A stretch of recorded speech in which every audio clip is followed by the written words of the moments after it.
other options are traded in the OTC segment.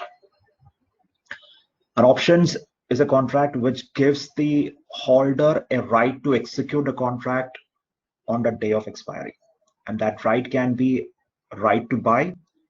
In that case, you call it as a call option, or it can be a right to sell, then you call it as a put option. So what is important for the option or understanding the concepts in option is differentiating that transaction bit on the contract as well as transaction on the asset. So if you get that difference, then options are very simple. So when you say somebody is long on call option, which means that, okay, he has paid a premium and he has acquired a right to buy the underlying asset at a specified price on the future date. And then on the other hand, the short call position, it is an obligation to sell. So similarly, long put means it is a right to sell, and short put is an obligation to buy. And the option buyer, he is going to exercise the contract only if the market is favorable for him, which we have seen. And a favorable situation in the market, it is usually referred as in the money contract. In the money means the contract is favorable, or the current market prices are favorable for the holder of the option contract. So a call option, it is in the money if the market price is above the strike price. If it is below the strike price, it is out of the money. Near to the strike price, you say that at the money contracts. Because in an option chain, you will have multiple strikes available, which we have seen yesterday. Similarly, for put option, the option is in the money if the market price is lower than the strike. And then we have discussed the pricing of option. The price of the option is referred as premium, and the premium comprises of two components. One is the intrinsic value, another one is the time value. Intrinsic value is the difference between the strike price and the market price. But important thing is, yeah, a contract will have intrinsic value only if it is in the money. Out of the money contracts doesn't have intrinsic value. Time value, it denotes that cost of carry. It has got four components. One is the distance, which is again the difference between strike and spot price, and time to decay, risk-free rate of interest, and volatility in the market. Then, depending upon the way that you can execute an option contract, it is classified as American and European option. So that is in the market generally referred as the vanilla options. So European option, the holder can exercise only at the expiry date, whereas an American option, he can exercise any time before the expiry. And there are various exotic options. We have seen some of them, like Bermudan option, Asian option, binary, barrier options, knockouts. So like that, okay, if you kind of come with a new structure for the execution, we have discussed a couple of structures as well yesterday, then that will become an exotic option. So whatever that we have discussed is not a very exhaustive list. It is okay, there are still options there in the market which we have not covered.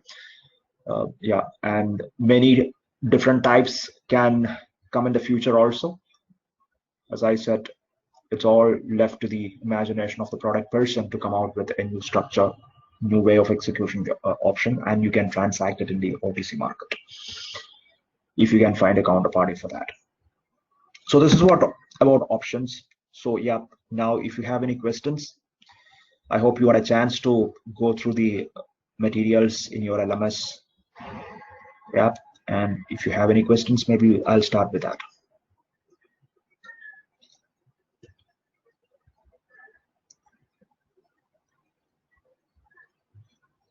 Okay, what if there is a negative open interest?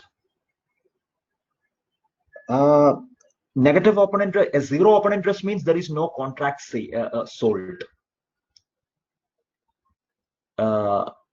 And how can there be a negative open interest? At least as far as the open interest is concerned, you can only have positive open interest, correct? Yeah, you take the open interest, you can see that the contracts will be still okay, built. All right. Yeah.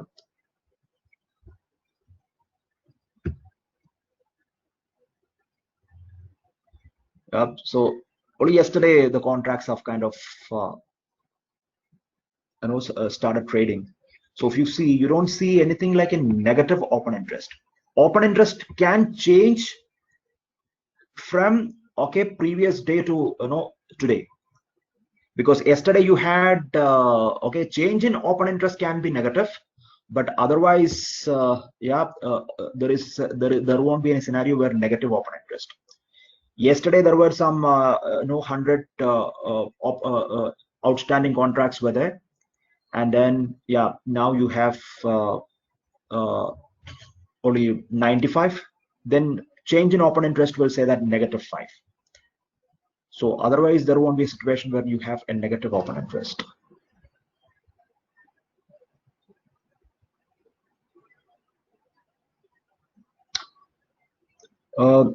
As I said, how the settlement is done in the option contract is, first of all, you need to take a position. And for taking the position, if you are going long on the option contract, whether it is put or call, you have to pay the premium through your broker.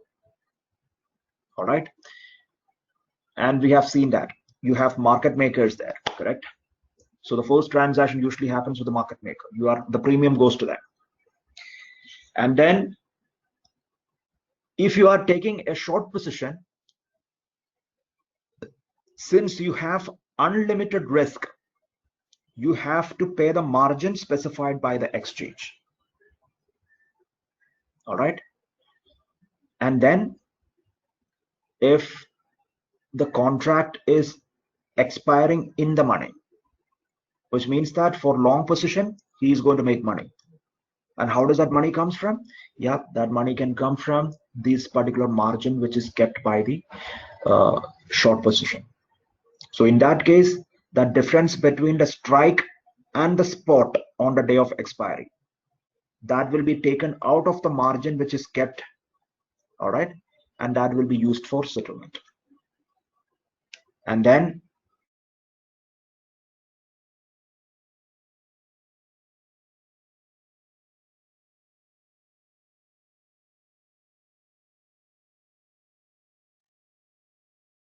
position.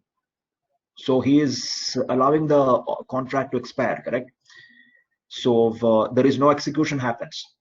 So which means that whatever premium which is given by the long position, that will be given to the short position along with the margin which he has kept.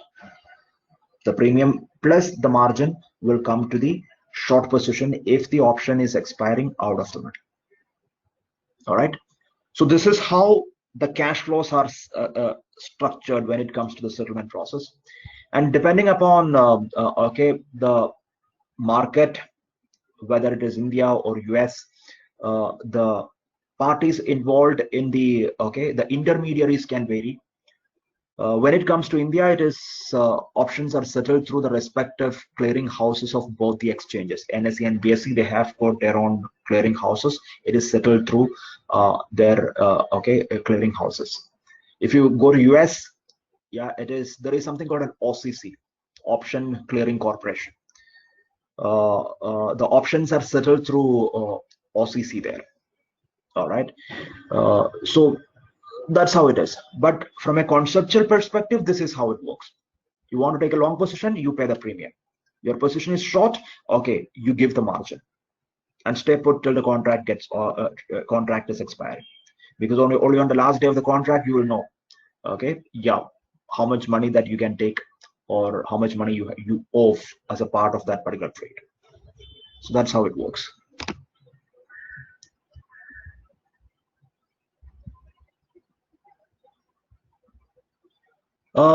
See, basically, maybe this is something that we can discuss when we get into PLC, whether the settlement procedure will be same when it comes to exchange and OTC.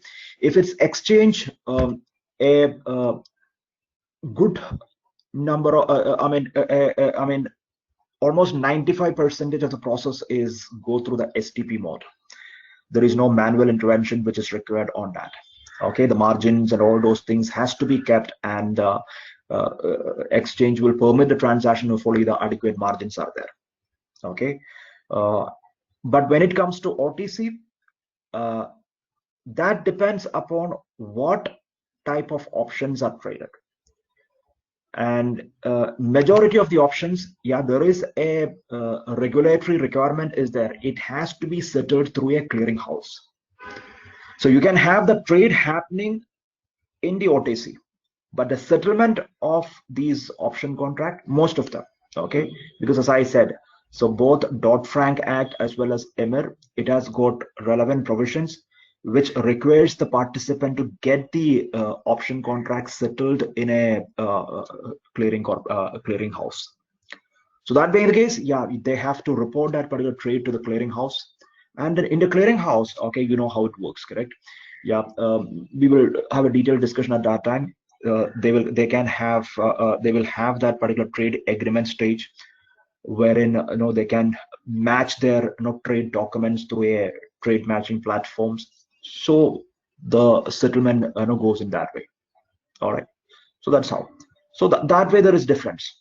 All right, yeah, when it comes to exchange done transaction as well as OTC transactions.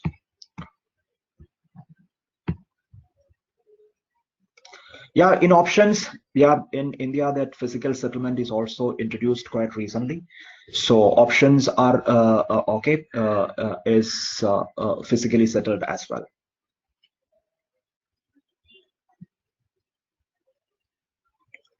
No, options are not settled on a daily basis because options, you cannot have a daily settlement process, correct? Because if it's an American option, you have the choice to ask for a settlement, and once it is settled, yeah, then the product is no more there. Unlike in the case of a future, that product is going to be there, okay, till that particular contract gets over, correct? But American option, if it is executed, then the product is not there, correct? And European option, you can have the settlement only at the end of that particular period. So the concept of daily settlement is not there in options.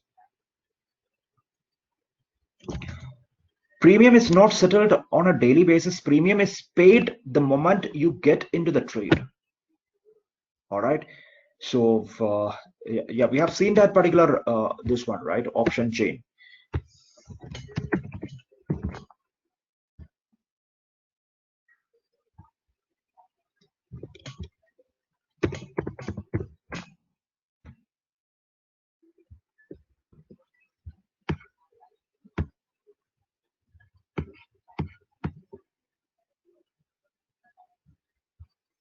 Now let's look at this put.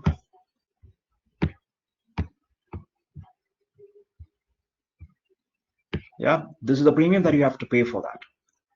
So if you are going to take a position, this, okay, multiplied by the lot size, okay, 3,000. That is what you have to pay to the exchange when you take the position. All right. And it is not adjusted on a daily basis. No, what happens tomorrow? See, what's the strike right now? You are taking a strike of 160, correct? And then you are paying 8.65. Let's say after 3 days, State Bank of India's share price has become 180, correct? Then what happens? Your strike is 160, which means that your intrinsic value itself will be 20 rupees. So what you have bought for 8.65, okay, now 20 rupees plus there is a time value also. Let's say 25. What you bought for 8.65, now that is valuing in the market at 20 rupees. And if you want, yeah, you can sell it. and that transaction will happen through an order driven fashion, which we have seen. The order matching will take place. Okay, transaction will get executed. So that is how okay, options are transacted. So premium is something that you have to pay. That's what I said. It is not a margin, it is not an advance also, it is the price of that contract. It is the price is what you are giving. Yeah, again, bring back that concept of transaction on the contract and the transaction on the asset. Do you want that right to buy that particular asset? Yeah, you have to pay 8.65 for one share. And if the market lot is 3,000, multiply it with 3,000. That much money you have to okay, pay. Then you have the right to buy 3,000 shares at okay, that 160 rupees. You got that particular right by paying how much? Let's say some 25,000 odd rupees. So yeah, now yeah, after 1 week, the price, as I said, it has become 180. Now there are people who are willing to give 25 rupees for the right that you are having, because your right is to buy that okay, 160 rupees, and the current market price of that particular asset is 180 rupees in the market. So people will at least give you 20 rupees if there is no number of days expiry is 0. But if there is time to decay is there, yeah, maybe you will get 5 rupees more, depending upon the components, okay, what we have discussed the other day. All right, so that's how it works.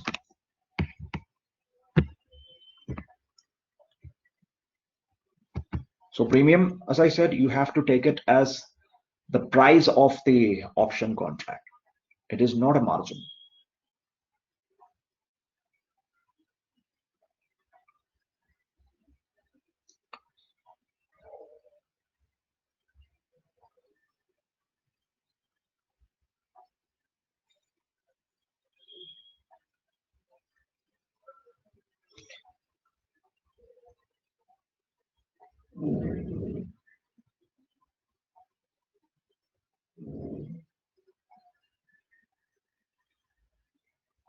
All right, anything else?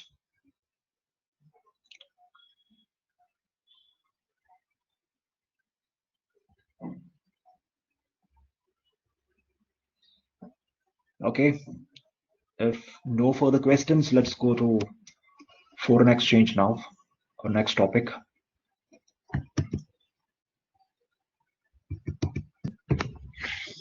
Foreign exchange. Okay, what exactly is foreign exchange? The concept is very simple. It is the exchange of one currency for another currency. That's foreign exchange.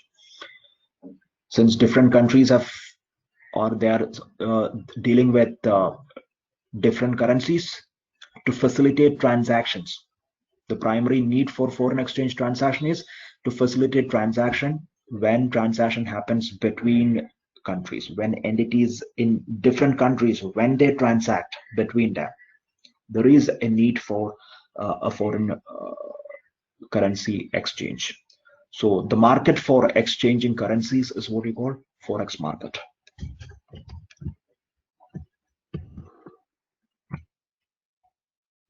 Yep, it is exchange of one currency for another currency. You exchange. So usually it is selling and buying of currencies. So if you want to make it a little bit more clearer, and sometimes you sell, or most of the cases, one currency would be your domestic currency. Either you sell your domestic currency and buy the foreign currency, or you sell the foreign currency and buy your domestic currency. Yeah, so in most of the cases, one currency which is involved could be your domestic currency if it is a need-based transaction. All right, so about the market, it is 5 trillion is the value which is transacted in the forex market on a daily basis. It is 5 trillion, and it is just for one single day's transaction volume is 5 trillion.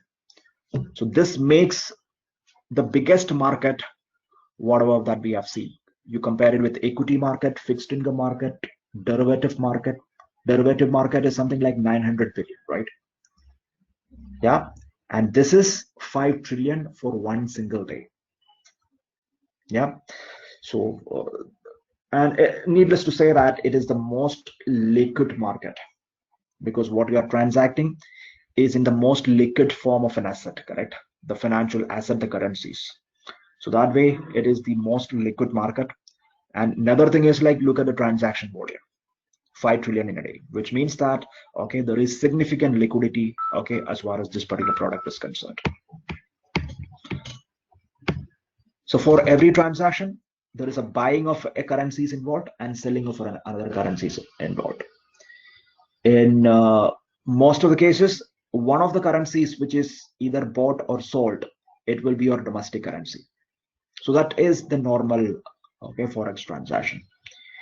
If the currencies involved are both foreign currencies, then you call it as a cross deal. All right. So that is what a cross deal is all about. So yesterday, when we have seen currency derivatives in the market, all right, mostly, yeah, you have seen INR, GBP, INR, USD kind of a thing, correct? So when you have a currency pair which says that GBP USD or USD Euro, so that is a cross deal, all right. And cross deal, sometimes cross deal or cross currency quotations are required when you don't have a direct currency quotation. If it is not available, you go for a cross currency quotations also. Say for example, you have some settlement to be done domestically from India to, let's say, with a peso, Argentinian peso, but there is no direct quotation which is available for INR peso. Then, yeah, you will take the cross currency, okay, methods for arriving at the quote for that, because INR USD quotation will be there and USD peso quotation also would be there. All right. So in situations like that, okay, you need to have cross currency deal. All right. Next is, so there is something called an exchange rate, correct? Exchange rate is nothing but it is the value of one currency which is expressed for the other currency. That is what an exchange rate is all about. USD INR 70, USD INR 76. So that is, all right, forex quotation. It's an exchange rate which has been given. So before getting into anything further, what exactly is a currency? Any thoughts? Something which has which has value. Yeah, a currency is something which has value. Gold is also an asset which has got value, correct? A share certificate has got something, has got some value. So how currency is different from all the other okay, assets, whether it is a financial asset or a physical asset, okay, what differentiate currency from all the other assets? Currency definitely has a value, but yeah, what differentiate it from the other assets?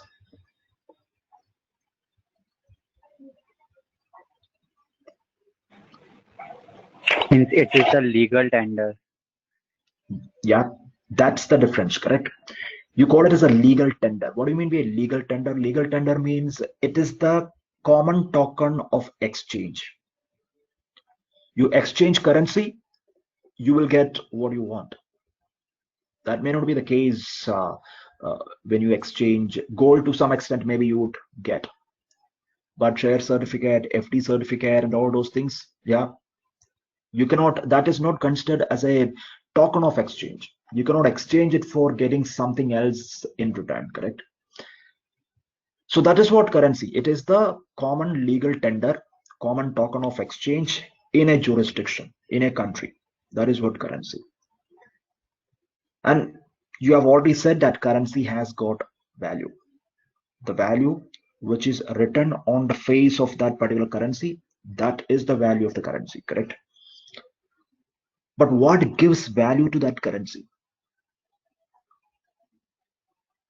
If it is a share certificate, you can say that, okay, you own this much percentage of a company which is valued 100 crore.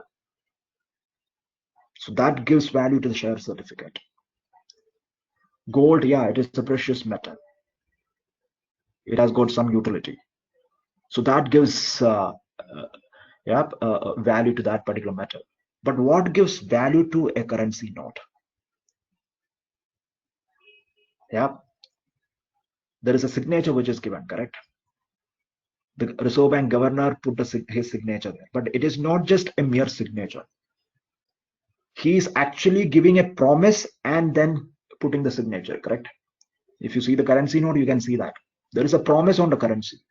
I am promising the bearer the value of 100 rupees. I'm promising the bearer the value of 500 or 2000, whatever denomination it is.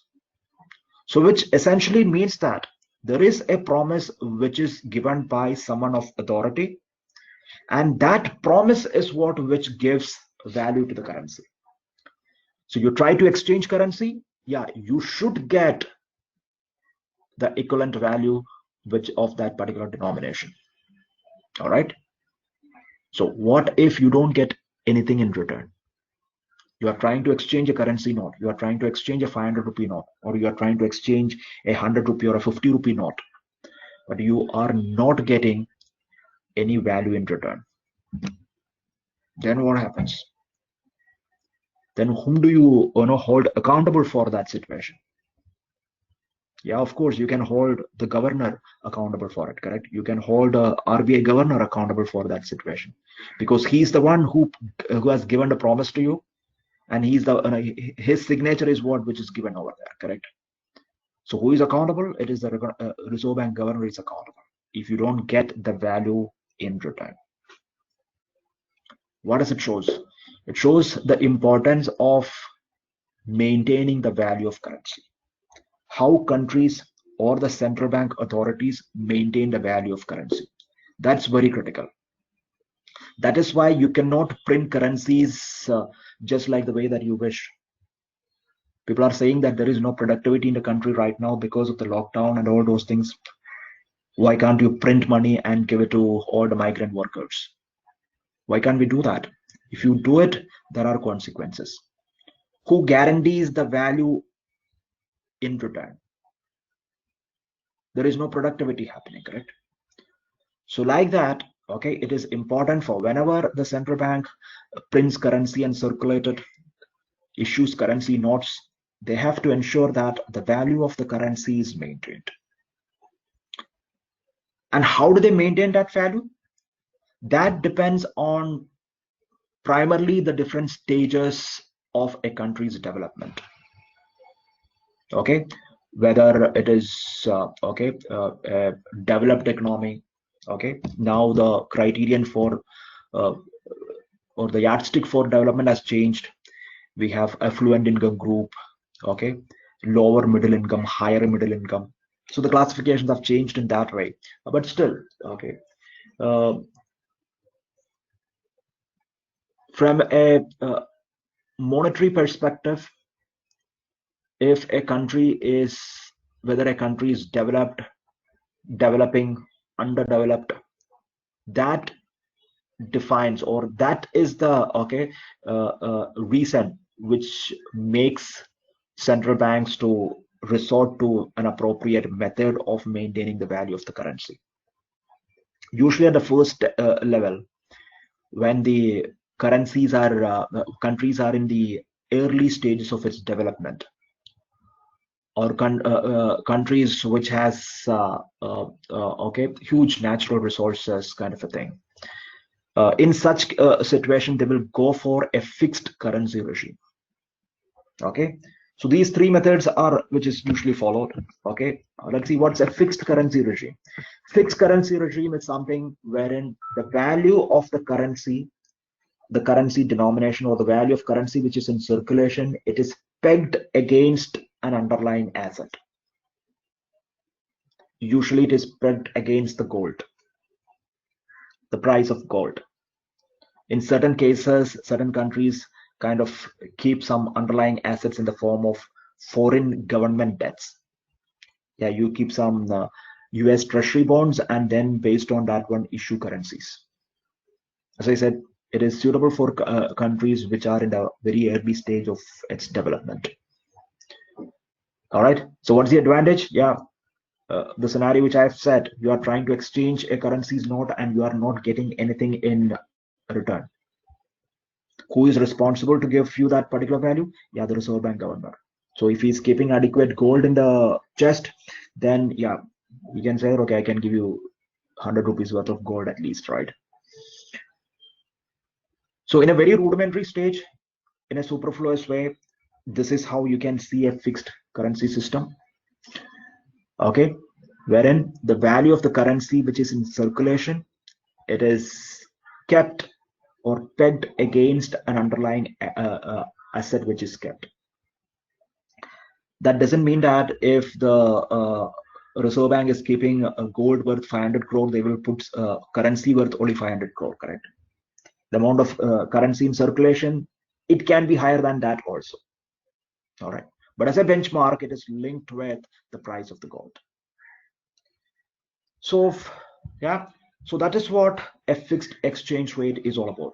When the value of the currency in circulation, it is pegged against an underlying asset like gold. You call it as a fixed exchange rate regime. Next is a floating rate system. When it comes to floating rate system, it is the demand for the currency that determines the exchange rate. Demand and supply of the currency. The market determines the exchange rate. So a system of that sort is what you call a floating currency system, a floating rate system, and how it plays out in the market. Okay, as I said, it is the demand for the currency, okay, which determines the exchange rate. So what creates demand for a currency note? Do you think that our domestic currency, Indian rupee, has got demand globally? Balance of trade between countries, or big words. Okay. Yep. Let's try to understand from a very layman's perspective. As I said, primarily this is related with the stage of development of a country, correct? One reason for some country to go for a fixed currency regime could be their domestic productivity may not be adequate, correct?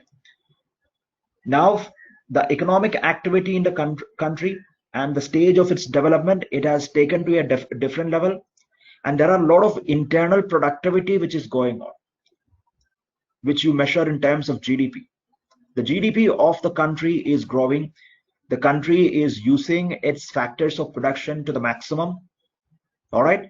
So, or most of the factors production, okay, there is higher level of utilization of that one. That has taken the GDP of the country, the domestic productivity, to a different level, at a higher level.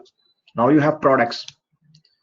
Okay. So that productivity will take care of the value of currency, correct? Because in our daily life, we are not just okay, we are not that dependent on gold, correct? We have a lot of other requirements, right, from paying for the groceries to rents and all those things, correct?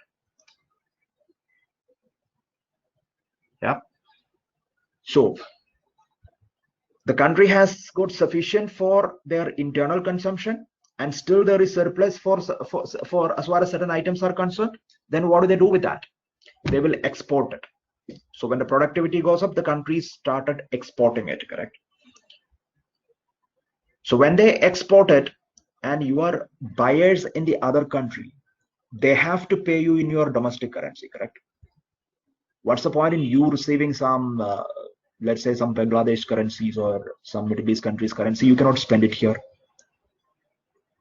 So then you demand, okay, your domestic currency. So then what happens? Demand for your domestic currency goes up, correct? So that's what it's related with your okay, imports and export. So that's what they say, balance of trade. If a country is exporting more, which means that there is more demand for that country's currency, because all the buyers outside that current country, they have to pay it in the domestic currency. Demand for the domestic currency goes up. On the other hand, if you are importing more, then you have to sell more of your domestic currency and purchase foreign currency and pay off your imports. Then value of your domestic currency comes down. Yeah. So this is how this thing plays out in the market at a very basic rudimentary level. And then when the value is determined, okay, it is based on, okay, usually it is pegged against a basket of currencies, a basket of major international currencies which is transacted, and then you peg your currency value based on that one. So you call it as okay, a floating rate currency, but it is determined by the market forces of demand and supply. Yeah, so that is what a floating currency system.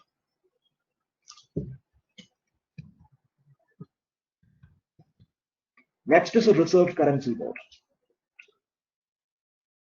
Okay, a reserve currency board is the next stage of development. Now your internal productivity has gone up. People have got money in their hands, which means that internal consumption is also going up. People are spending a lot of money on discretionary products. Let's say apparels, shopping, mobile phones, laptops, cars, because they can afford it. Everybody has got decent jobs. They are earning well. Then what happens? Then your country becomes a major investment destinations. Your foreign manufacturers, companies which are outside the country, companies which are outside India, they will feel that, okay, it would be better for them to kind of establish their factories within India itself, because they can be near to the market. And India as such offer a good, what do you say, infrastructure, environment as far as production is concerned. There is qualified people in the system. Your government policies are favorable for manufacturing. So let's set up the factory, okay, in India. So then what happens? You will get a lot of foreign capital inflow. Foreign capital inflow happens in two ways. One is like what you call foreign direct investment. That's what which I have said. Yeah. Why would Ford Motor Company has established their factory here? Why most of the luxury brands have got their manufacturing facilities here in India, correct? Because India has become a very attractive market for them. And later on, they can thinking if the manufacturing competency is good in India, they can even consider India as their global manufacturing hub. They can manufacture here and then export to other countries. So with that intention, they will bring in a lot of foreign capital, foreign direct investments, correct? And the capital which they are bringing in, yeah, if Ford is coming in, they cannot bring Indian rupee because their government is printing US dollar, correct? America cannot print Indian rupee. So what they are bringing is US dollar. So they bring in money and they have to get converted, which means that they have to demand Indian rupee. Then only they can spend on whatever thing which they are intended to spend, correct? If they want to buy some cement or iron and steel for constructing the factory, yeah, they have to spend in Indian rupee. So that creates demand for Indian rupee in the market, correct? So one is that foreign direct investments. And another thing is like, yeah, Indian companies are doing well, all right, because people in India is getting rich, they are spending a lot of money. So when people spend, consumption is increasing, which means that, okay, companies in India also will be benefited because of that, correct? Companies are getting benefited, that will get reflected in their share price. So companies in India is growing at 20%, 25% on an annual basis. So that is a very attractive growth as far as a foreign portfolio investor is concerned. A mutual fund in America, in any of the Asia Pacific countries or in some Europe, or some hedge funds. Hedge funds increasingly chase for high growth market, correct? Because their investors won't be happy with the normal mutual fund returns of their country. They have to chase high growth market. So all those monies will come to the country, correct? Yeah. Again, they are bringing in foreign capital, but for investing in Indian capital market, they need Indian rupee. Demand for the currency is again going up, correct? It has got twofold effect. Another thing is like, so whatever inflows which happens, that later translate as a reserve. Okay, it translates as a reserve with the central bank. All right. So that way, our RBI, Reserve Bank of India, is managing a foreign currency reserve of close to around $450 billion. Now, the central bank can use that currency reserve for intervening in the money market, in the currency market. Yeah, so they can resort to something called open market operation, correct? Which means that if they want to, let's say, dollar is appreciating, value of dollar is going up. It is a market phenomenon which is happening right now. Your domestic currency is depreciating. Then what they can do, they can use this particular 450 million to sell it in the market, correct? Yeah, demand for dollar is going up. Okay, sell dollar from that 450 billion reserve. Meet that particular demand. When you sell more, then what happens? Market prices comes market price of dollar comes down, correct? On the other hand, yeah, if domestic currency is appreciating, that is also not good. You have to maintain it in a optimum level. Then they will purchase dollar from the market and release domestic currency into the market. Yeah, so they can resort to these kind of open market operation. So when a country maintains its exchange rate or value of the currency based on a currency reserve, you call it a reserve currency board. So IMF has defined it as it's a monetary regime based on an explicit legislative commitment to exchange domestic currency for a specific foreign currency at a fixed exchange rate, combined with restrictions on the issuing authority. Yeah, it's not something like they can intervene as and when they want. Okay, there are some restrictions to that one. There are some conditions which is imposed on that. But the value of the currency which is maintained by the open market operation resorted by the central banks, that is what you call a reserve currency board. Yep. So, but reality is that there is no country which is completely floating rate as well as reserve currency. Countries will be having a mix of both floating and reserve currency board kind of a system they will be following.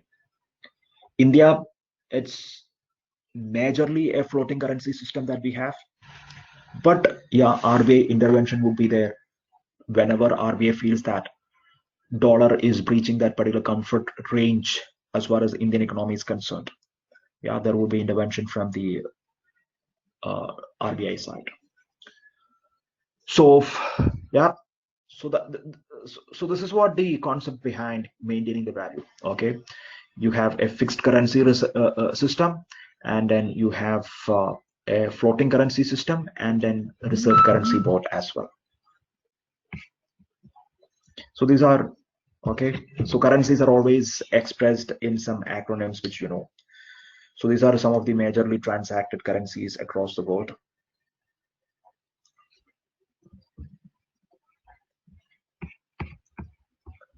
So what are the features of global forex market? One is, we know that it's a global network of the world's banks.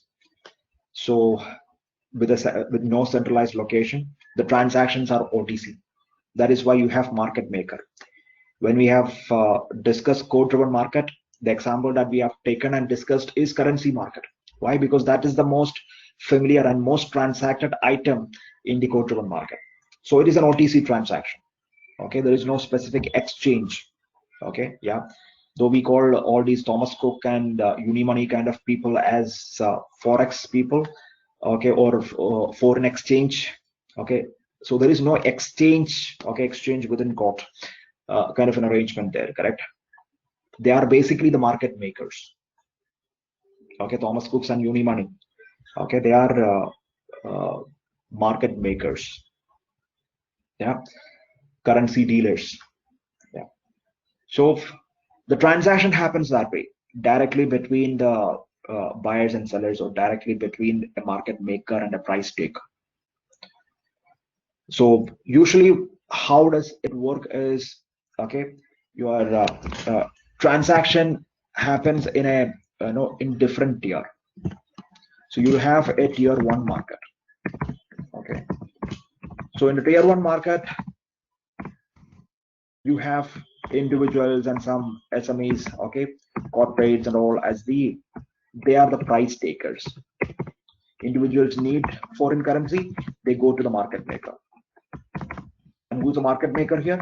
Market maker are your Thomas Cooks, Western Unions, that kind of people, or some small bank like IndusInd Bank, okay. So they are the market makers, okay. Yeah. So an individual needs some dollar, they will go to that Western Union, or they will go to the currency desk of IndusInd Bank. They want to sell dollar, yeah. Then also they will go to the same market maker, correct? So that forms the tier 1 market. And then next is a tier 2 market. So in tier 2 market, what happens? Let's say IndusInd Bank or Western Union, they need dollar. A part of the dollar requirement, they might get it from their transaction which happens in with the price takers at their, okay, business transaction will get them some dollar. But if that is not sufficient, they need additional dollar, because dollar is in huge demand even in the tier 1 market. Then what happens? Then they will approach the okay, even a bigger bank. IndusInd Bank go to State Bank of India. IndusInd Bank go to HDFC Bank. Yeah. So here your market makers in tier 1 market, they have become the price takers, correct? And then your big banks, HDFC, ICICI, State Bank of India, while the domestic big banks, domestic big B, okay. So they have become the, okay, market makers. All right. So this is the tier 2 market. And then you have a tier 3 market. So that is where the global banks comes into the picture. Okay. So here, let's say State Bank of India. State Bank of India needs some dollar. Okay. What do they do? They will contact the JP Morgan office in Singapore and say that, okay, they are in need of this much cash. Deals will be stricken in that way. A global with a global bank. So who is the price taker in tier 3 market? Your domestic biggies. Okay.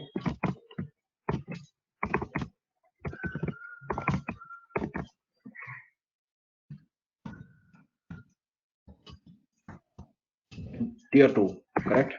They are the price takers, and global banks, depending upon their country, yeah, they are kind of becoming the market makers in the tier 3 market.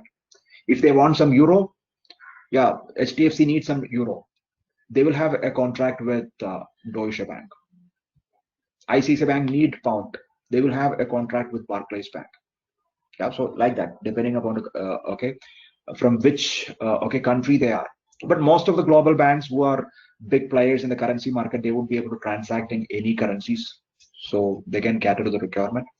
But otherwise, the markets are operating in this way. This is a completely an OTC transaction, customer to counterparty to counterparty, but it will be happening in a code-driven fashion. But in different tier, it would be happening. You have tier 1, tier 2, tier 3 markets when it comes to the global currency market. All right. And this is the largest and most liquid financial market in the world. I've already told. One is because of the huge number of transactions which is happening, and next is the asset which is transacted itself is currencies which is in the most liquidest form. So that way, yeah, this is the most liquid transaction, and the value of transaction is close to around 5 trillion. 3.98 is an old figure. It is almost 5 trillion in the market on a daily basis. And what's the purpose of this transaction? Yeah, it is not always okay, like the way that we have seen in the case of derivative. Derivative, almost 95% of the transactions are speculative in nature. Need-based and hedging with transactions with this, which is done with the purpose of hedging, it is very minuscule. Same is the case here also. Most of the transaction, almost 95% of the transactions are done with the objective of speculation and hedging, not the need-based transaction. Yeah, since in OTC it is a code-driven market, and currency markets are 24-hour market. Why is it a 24-hour market? Because of the time zones. All right, varying time zones, and the asset which you are dealing with is the same. You purchase dollar from New York, yeah, you can sell it in Tokyo also, correct? So that being the case, it is a 24-hour market.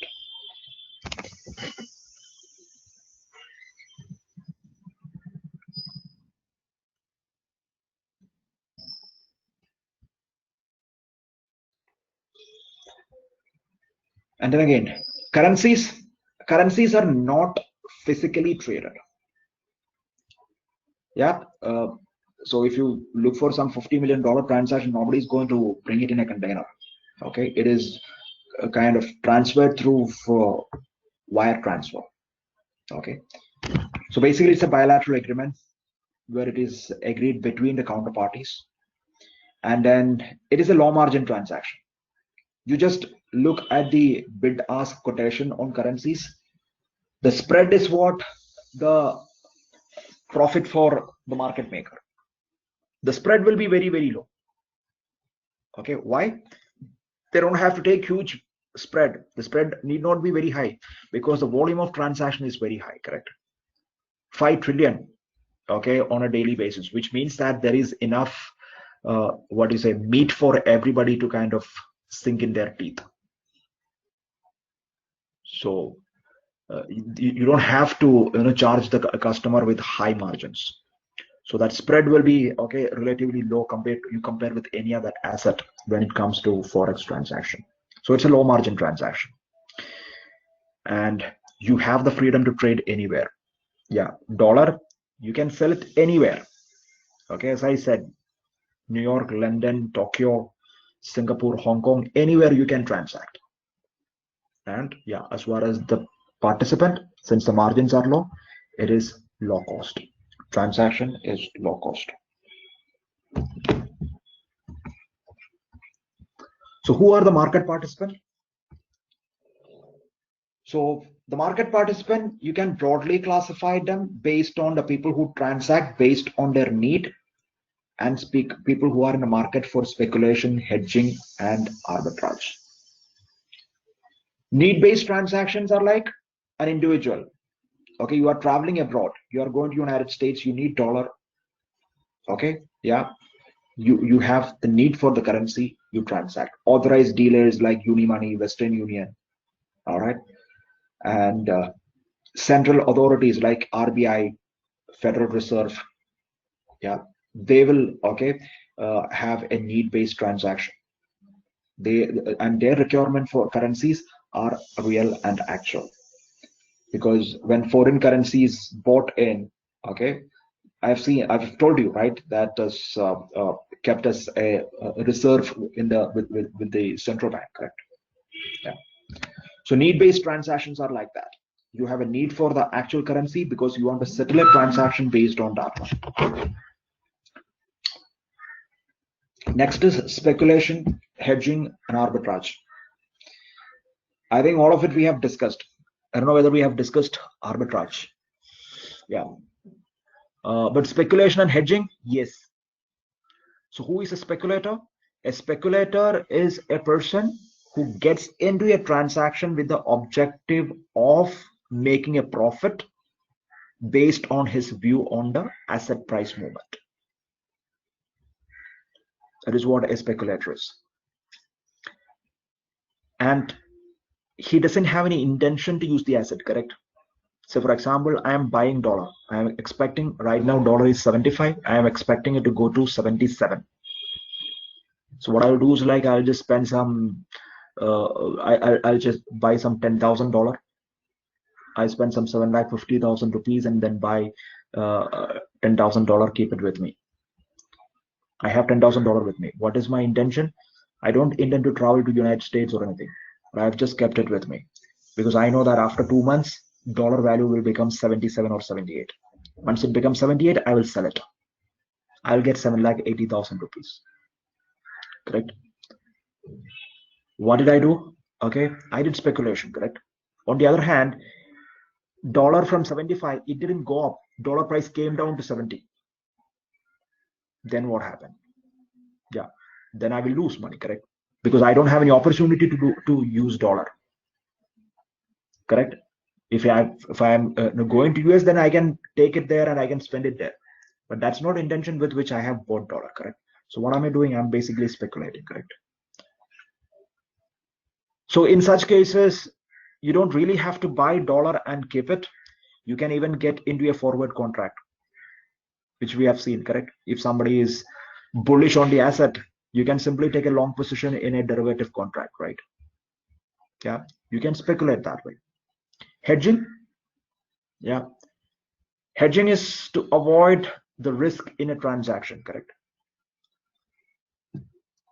So who needs hedging when it comes to Forex transaction?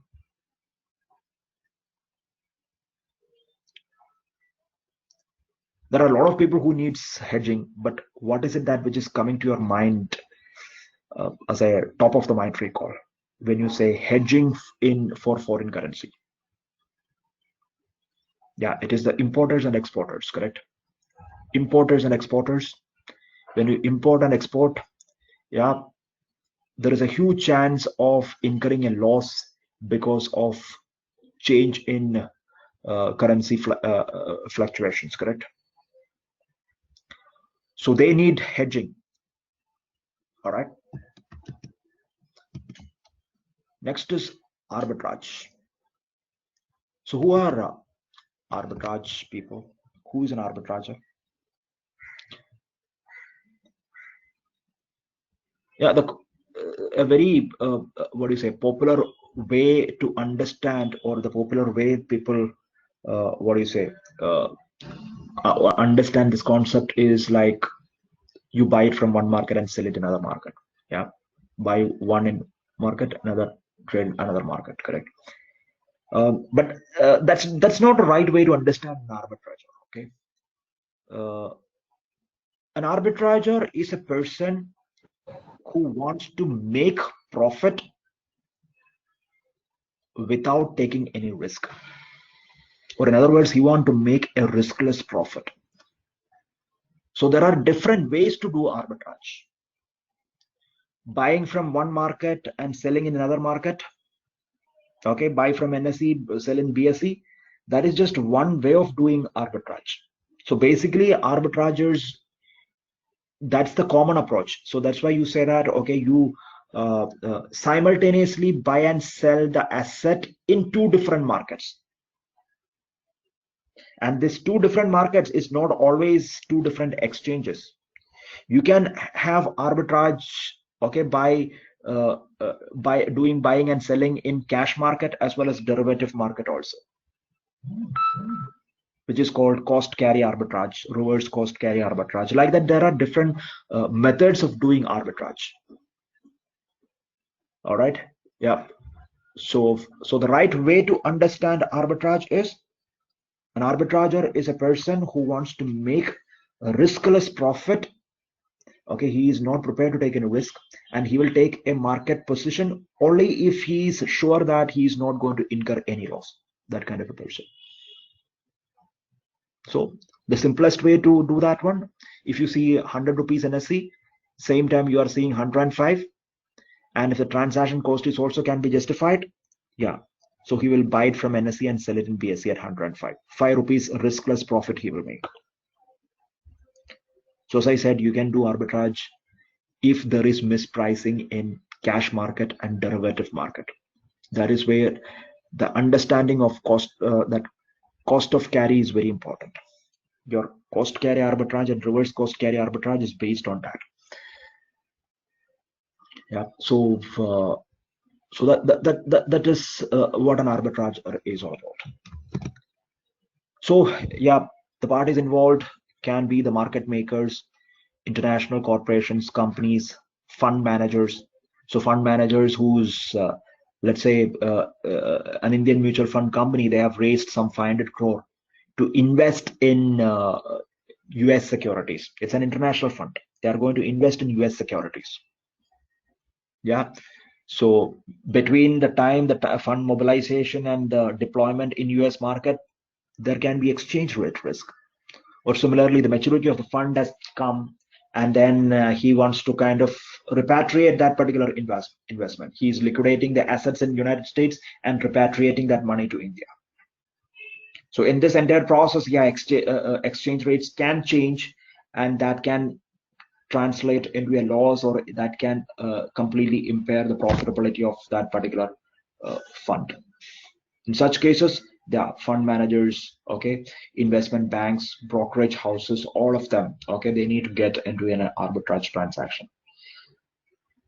Commercial banks, yeah, you don't have to mention, because on behalf of their clients, they have to make multiple forex transaction.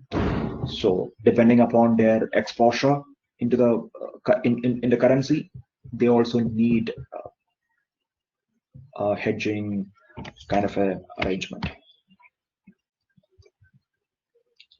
Yeah, it is a code-driven market, and we know that in a code-driven market, it is the market maker who creates the market. Yeah. So what's the function of the market maker when it comes to forex market? So they stimulate a market by providing a two-way code for various currency pairs, bid price and ask price. Correct? It's a very important function, especially in times of recession or low volumes. Yeah. Market maker's function is very important, we know, correct? Because if he is not there in the code-driven market, transaction won't happen. And we also have seen, if the competition among the market makers are not there, you have only one market maker, then what can happen? Spread will be very high. Spread going high means for the price takers, it is not good. People who wants to buy, they have to pay a high price. People who want to sell, they will get only a low price. Yeah. So that being the case, okay, the role of market makers are very important in order to maintain the liquidity in the market. And during times of recessions and times of not so favorable market situation, their involvement is very much required. So basically, they will publish a bid and ask price. They entice other market participants to buy and sell products, the foreign currencies. So they will give that bid and ask price. Bid is the price at which they will be buying the currency, market maker buying the currency, which means that you are selling. Ask is the price at which, yeah, they are selling the currency. Okay, so that would be your buy price. And there is no brokerage, we know. The profit for the market maker is the spread. The earnings is the spread between the ask and the bid they got. So that is the profit for the market maker. So they play the role of the price maker. The other market participants play the role of a price taker. Yeah. So need based, and we have seen in different tier how it operates, how the market maker in tier 1 becomes price taker in tier 2, market maker in tier 2 becomes price taker in market in tier 3. Yeah. So usually investment banks and commercial banks primarily play the role of market makers. As I said, in tier 3 market, it's the investment banks and commercial banks, they play the role of the market makers. So this is how the league table position looks like. Okay, this is as per Forex 2018 value of transaction, JP Morgan. All right, they are the biggest, the investment bank which has got the highest market share when it comes to forex transactions, JP Morgan.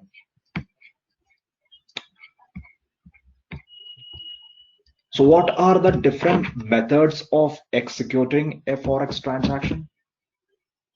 Yeah, it can range from algo trading to current X, Reuter, EBS Reuter, Bloomberg terminal, telephones, emails, brokers, all those things. All right, yeah. So basically, you don't have an exchange, correct? Wherein order can be displayed in the order books, order can get matched. What you have is market makers and then price takers. Market makers will give the two-way quote, and your price takers, if it is agreeable for them, they will accept that. So that's how the transaction takes place, correct? So that being the case, for facilitating transaction, for enabling transaction, especially in tier 2 and tier 3 markets. See, tier 2 and tier 3 market, price takers are very, very price sensitive, correct?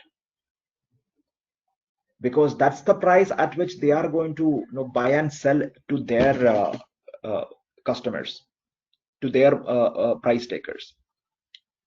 So that being the case, price takers in tier 2 and tier 3 is very, very sensitive to the prices, and the competition is also very high in tier 2 and tier 3 market because of the involvement of big investment banks and big commercial banks, global commercial banks.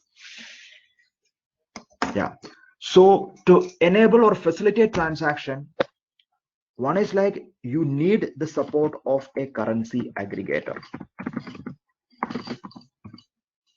A currency aggregator where the quotes can be given for various market makers. So there is a platform of that sort is required, which you usually refer as a currency aggregator. And then, yeah, you need a mechanism to communicate the transaction, correct? Yeah, you want to lock in a trade with Deutsche Bank. How do you communicate to them? So you need a communication channel, correct? Yeah.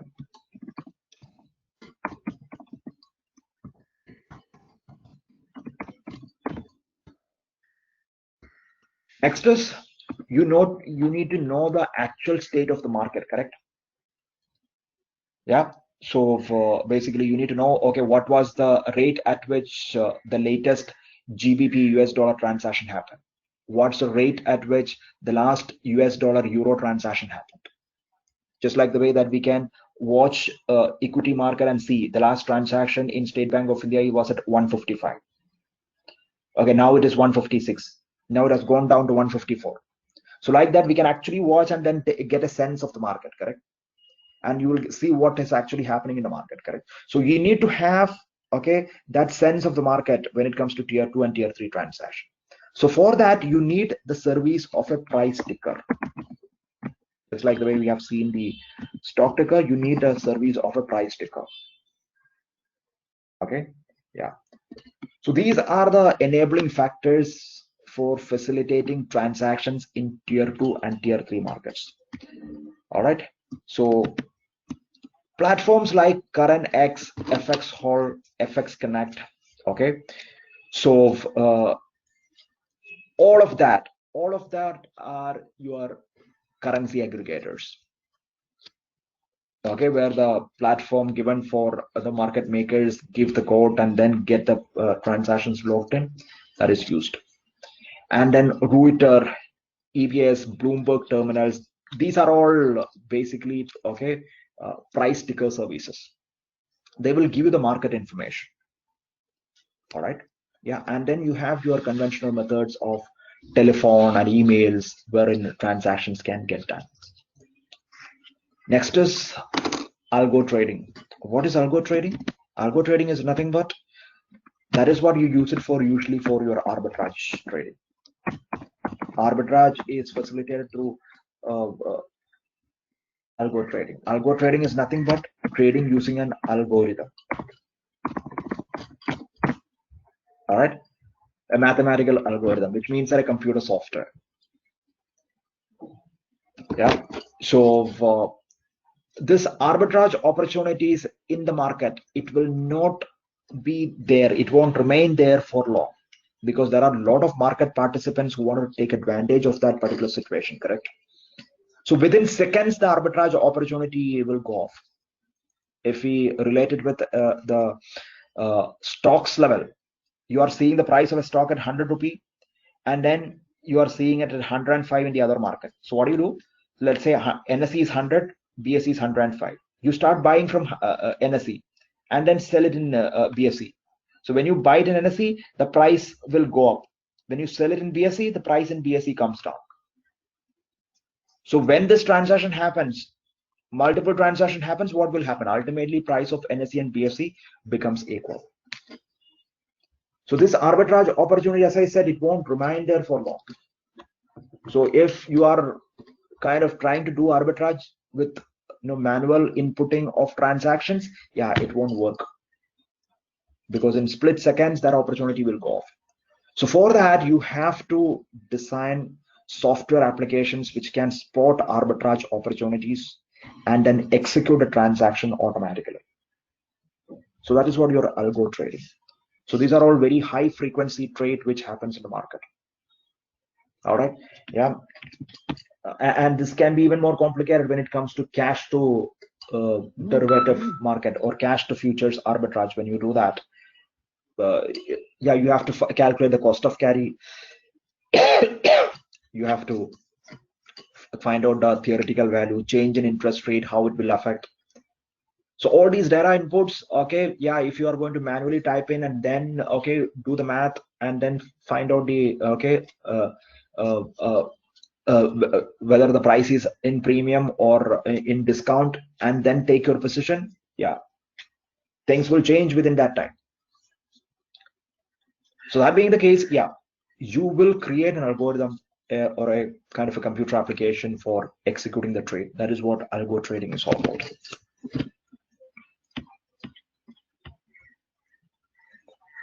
So what are the reasons for executing a forex trade? One is capital repatriation, as I said. There is a fund. The fund has invested in foreign assets. Okay, it is a fund which has raised 5 years back. They have raised 500 crore, which they have invested in US securities. It was a closed-ended fund. 5-year maturity is over. Now the fund manager wants to bring that fund back into the country. So capital repatriation, yeah, you need foreign exchange, correct? 500 crore investment, now it has become 700 crore investment, asset under management. You have to convert it and then bring it back. Yeah. Hedging, yeah. So hedging, you want to avoid the risk in a transaction. And you also said that it is the importers and exporters who need hedging. Let's say you are an exporter. You are an exporter. So basically, how do you do hedging? Hedging, you do it through derivative. And when it comes to currencies, the best derivatives that you can use is a forward contract. All right. Yeah. So you know how the forward contracts work. Yesterday we had a very elaborate discussion. Yesterday or the day before that. And if you are an exporter, what position you will take in the currency forward contract?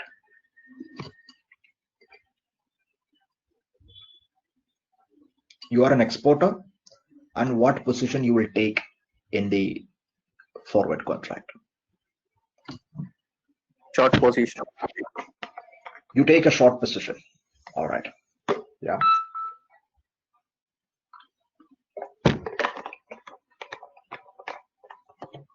Yeah, absolutely right. Because you are exporting something. Let's say you have exporting something worth 6,50,000 rupees. Okay, so you got into a contract with your buyer in, let's say, United States. You have got into a contract for $10,000. All right, why you locked into this particular contract of 10,000? Because he's saying that let's say you are exporting some garment. Once the garments reaches there, after 3 months, all the voyages and all those things, yeah, once it reaches there, he's going to pay you some $10,000. So when you got into that particular trade contract, not on the currency forward contract, don't confuse that. You had a trade contract with a what do you say, a retail outlet in United States for exporting garments. You exported garment worth 6,50,000 rupees. You agreed on a contract for $10,000, which means that the moment your garments reaches there, yeah, he will give you $10,000. USD INR exchange rate. Okay, USD INR exchange rate at that time, it was at 70. So your objective is to, yeah, when you get this particular $10,000 after 3 months, you can exchange $10,000, you will get 7 lakh rupees, correct? So that's going to be the profit for you. But after 3 months, what if price of dollar becomes, let's say USD INR, if it becomes 60? And when you exchange 10,000, you are going to get only 6 lakh rupees. So there is a loss. Your buyer, he has given you money as he has promised, $10,000, but in between what happened? Exchange rate of USD INR exchange rate from 70, it has become 60. This is translating into a loss for you. So if you want to avoid that one, what do? You get into a forward contract, and in that forward contract you will take a short position, because in the future you are going to sell $10,000, correct? When you sell $10,000, yeah, you are going to get a contract for 70 rupees. Yeah, your counterparty is obligated to give you that particular 70 rupees. So like that, it is used for hedging. And opposite is the case if you are an importer. If you are an importer, in future you need to buy dollar, so you go for a long position. Yeah, speculation we have seen. If you want to kind of, all right, make money, you don't have the intention to use the foreign currency, objective is to just to make money, then you get into a speculative trade. Arbitrage, riskless profit. Global investing, as I said, you are raising a 500 crore worth of fund which you are planning. The objective of the fund is to invest in international securities, and when you invest, you need dollar with you, and the fund we have raised is in domestic currency, which means you have to exchange. So these are the reasons why people get into forex transactions. These are some example of speculation. Okay, so on a future date, that is next month, you are expecting US dollar to change from 1.38 to 1.42. What do you do? Yeah, when that change is expected, it is on the higher side, that is euro. Yeah, you will buy US dollar and sell it, correct?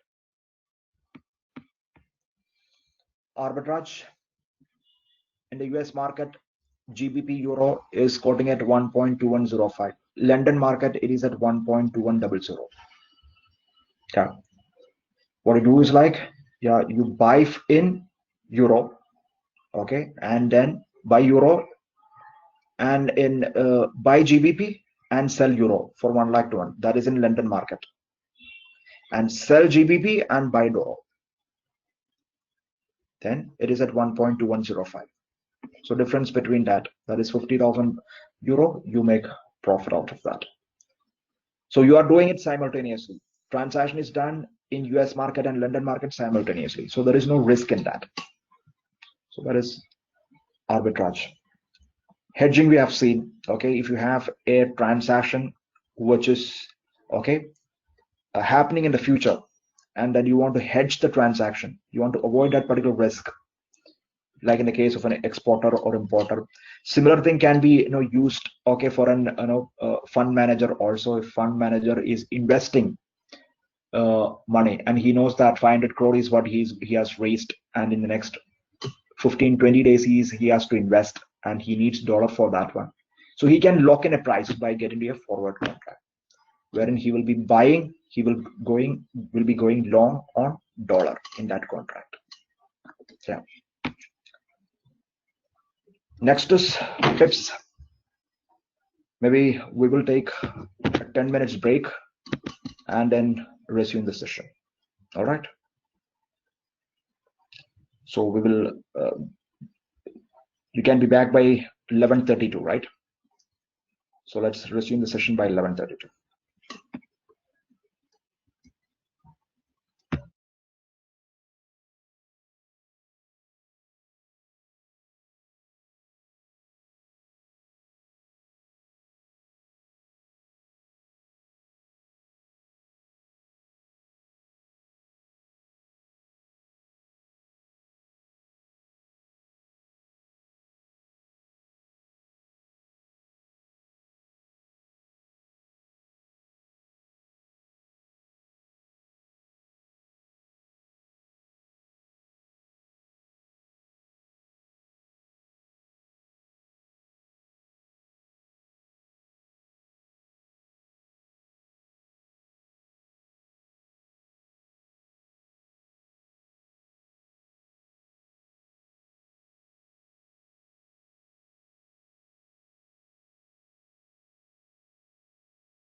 Yep.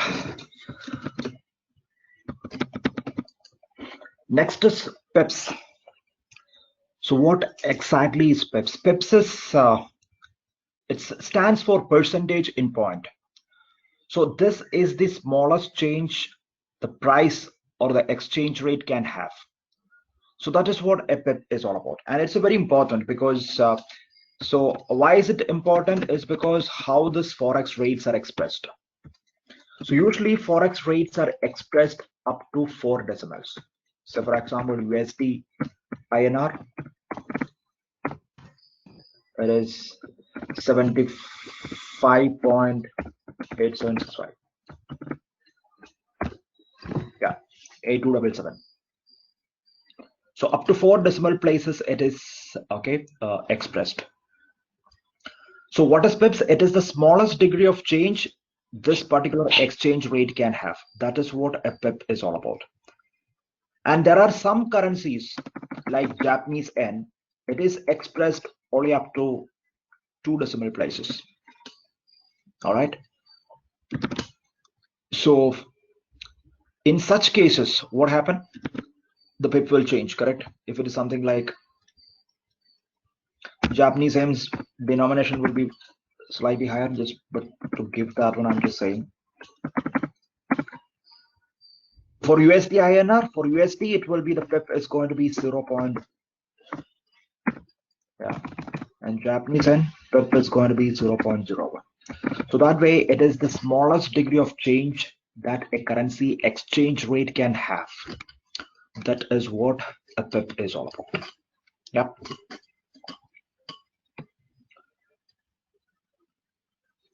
So forex quotations, or it is the ratio to convert one currency to another. That is the price one currency in terms of the other currency. So when you express the quotes, there will be a base currency and there will be a quoted currency.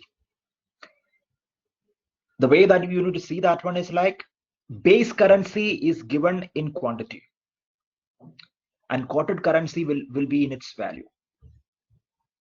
So USD INR 75 rupees. So which currency is given in quantity? USD INR 75 rupees. USD is the quantity.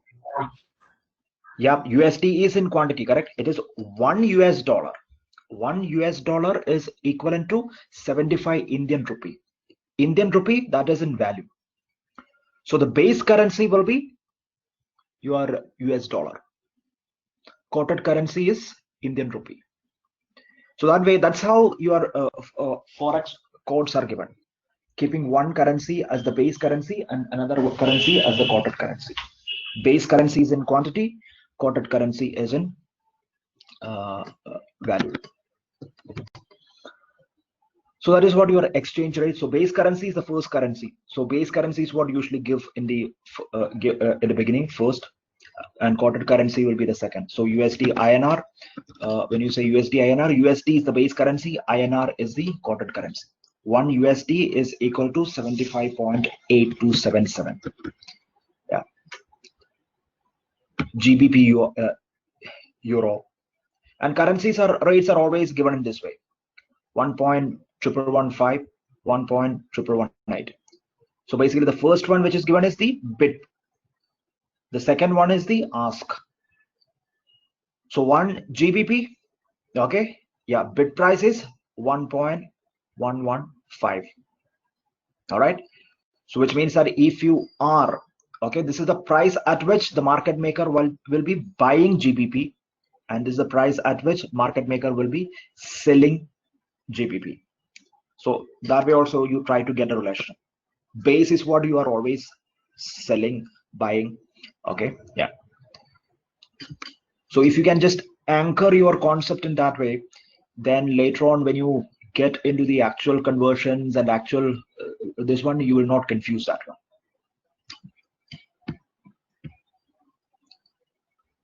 Yeah, the first rate which is given is the bid price. Bid means buy. Whose buy price? The market maker. The price at which the market maker is buying.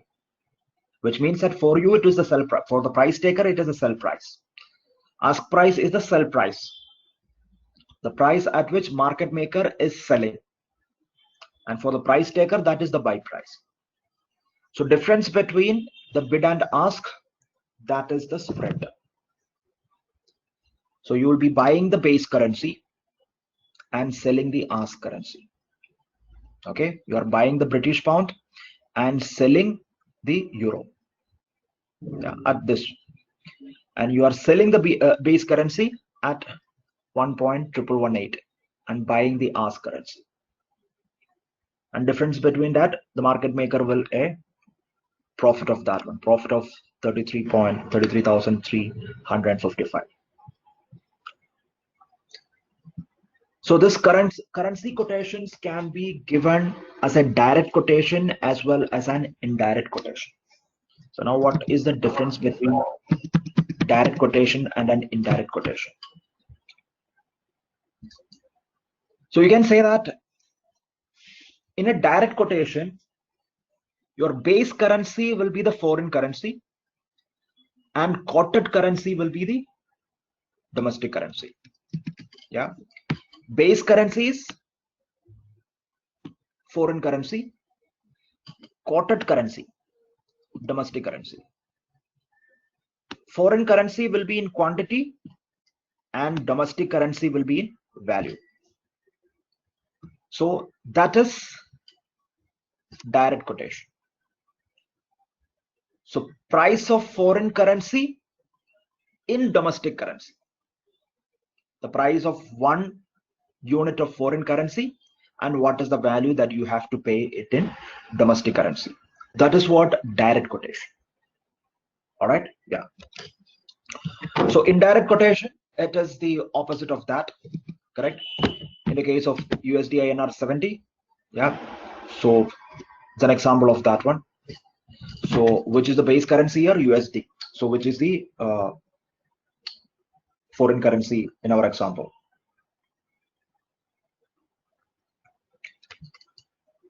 And in indirect quotation, base currency is going to be the domestic currency and quoted currency will be the foreign currency.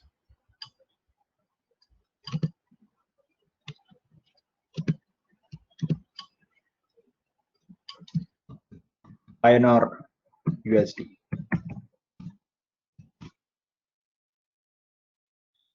As it would be.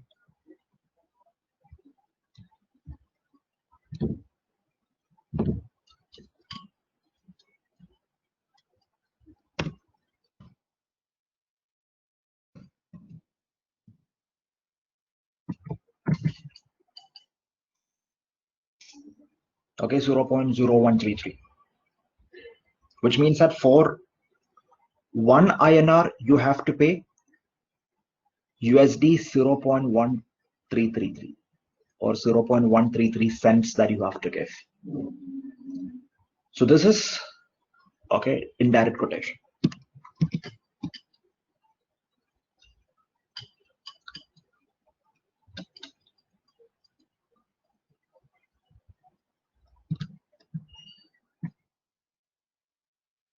Okay.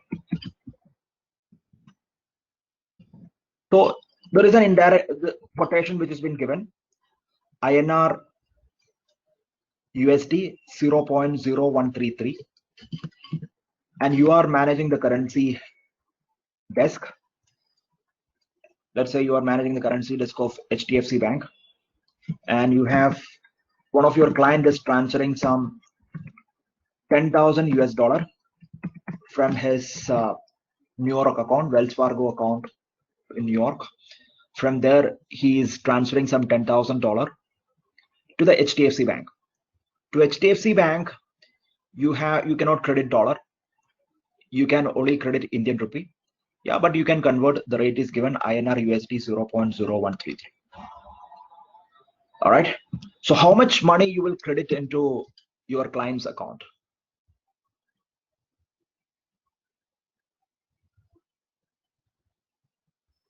Yeah, that's a question for you. How much money you will credit?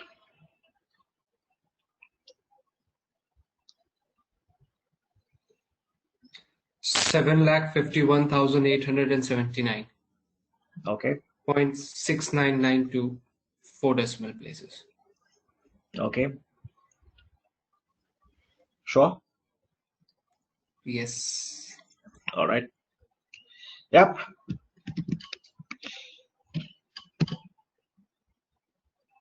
I hope there is no different opinion.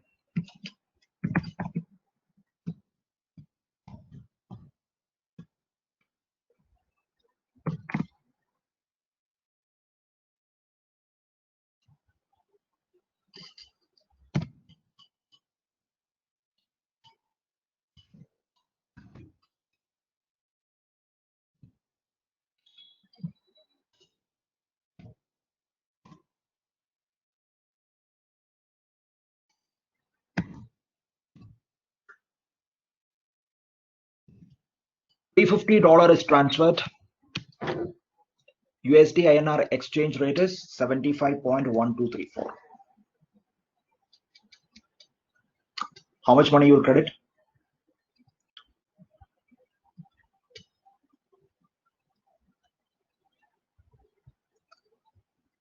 $26,293.19. All right. So everybody got the concept clear? What we have done? So this is a very important information. Otherwise, if you are in the foreign desk, forex desk, not foreign desk, forex desk, it can lead to some huge mistakes. When it comes to forex transaction, what we discussed as notionals yesterday, yeah, okay, the value of the contract. You have two values. One value is expressed in foreign currency, and another value is expressed in domestic currency. Or in other words, value can be expressed in base currency and value can be expressed in quoted currency also. So when you have an indirect quote like this, INR USD, when you have an indirect quote and then you need to find out the value in the quoted currency, in the base currency itself. Indirect quote and value need to be found in the base currency, that is INR. What is the mathematical operation that you have done? The normal tendency is like multiply, correct? That's what we are used to. Multiply USD INR into this, correct? But that's not how it is being given here. It is INR USD, it's an indirect quote, correct? So when you need to find out the exchange rate, you have to divide the notional, which is given in the quoted currency. You have to divide it, and then only you will get the quote in the base currency. So that understanding should be very, very clear. All right, and this can be a very common mistakes, okay, for everybody who is there in the forex desk or anything which involves forex transaction. So this will happen. So be very, very mindful and be very careful. All right, yeah. So quotes can be direct quotation and indirect quotation. So usually you will get only direct quotation. All right, but even then also finding notional in quoted currencies and base currency, that can be a bit confusing. So quote is indirect, and then you want to find out the value as per the or the notional in base currency. You will divide the other notional. Yeah.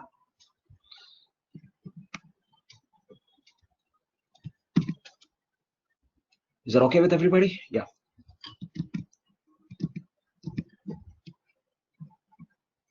So that's what calculating notionals. We have just seen indirect quotation and direct quotation. How does it happen?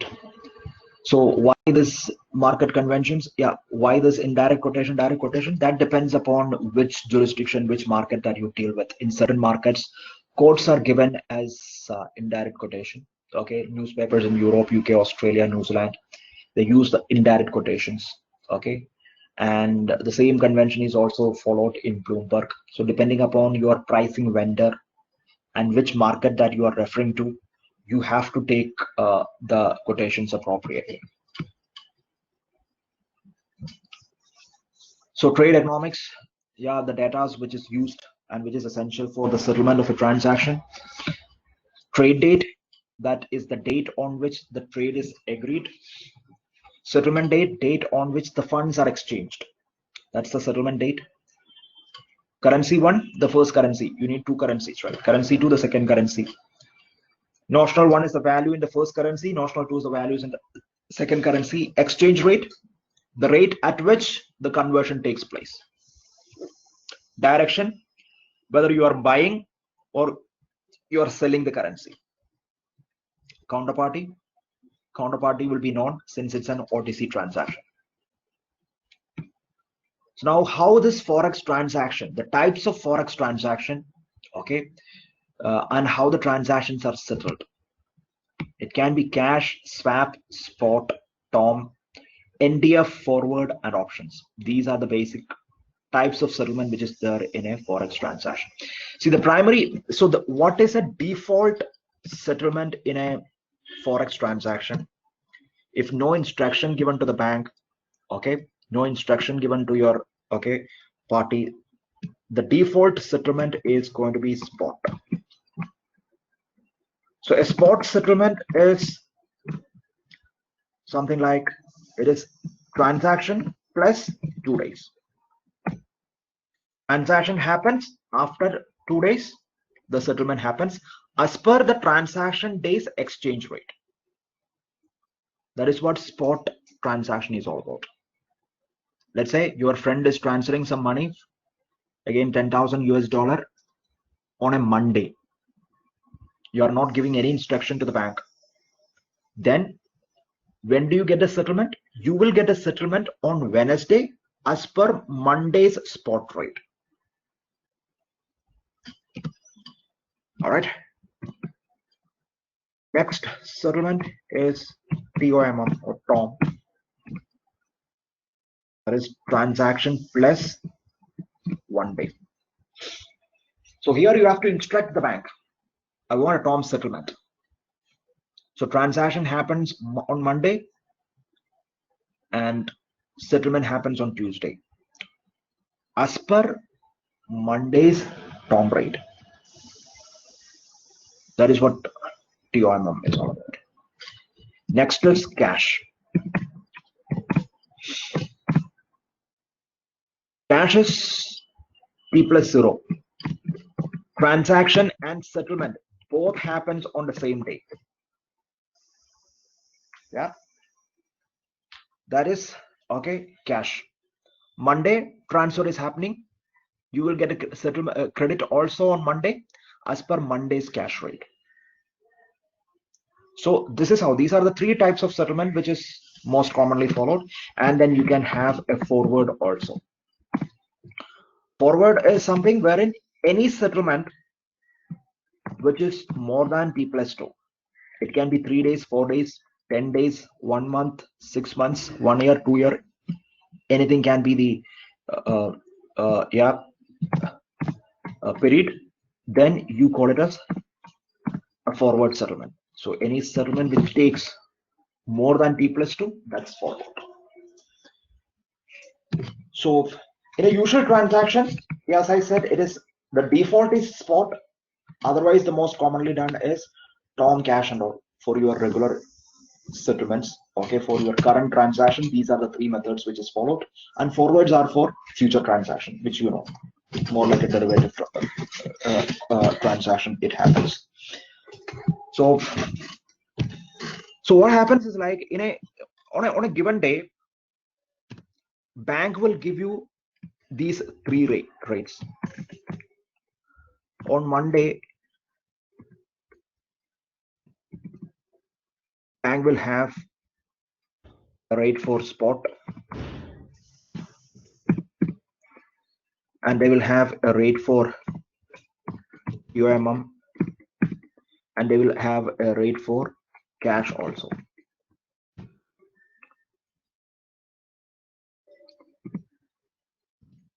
USD INR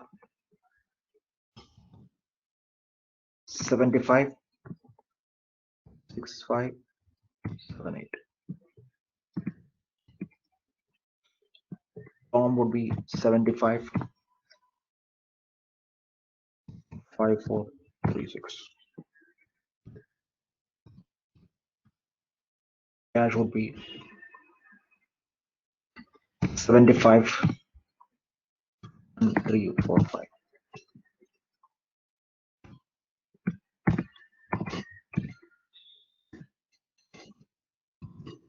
Tuesday, there could be a different set of rates.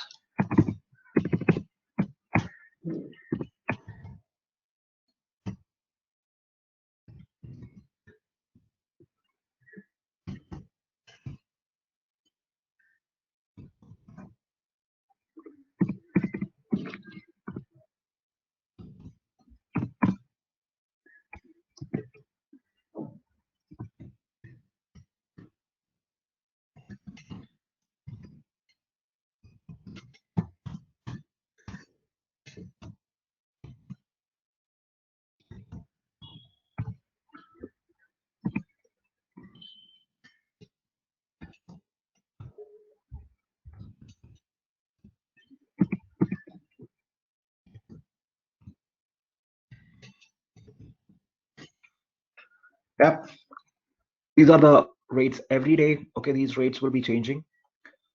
So Monday is the transaction day. Okay, transaction is happening on Monday.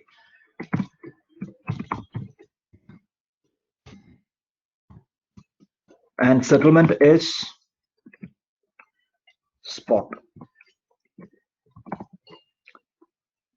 When does the settlement happen? Settlement happens on Wednesday. And what would be the rate applicable? Rate applicable would be, yeah, Monday's spot rate, 75.6578.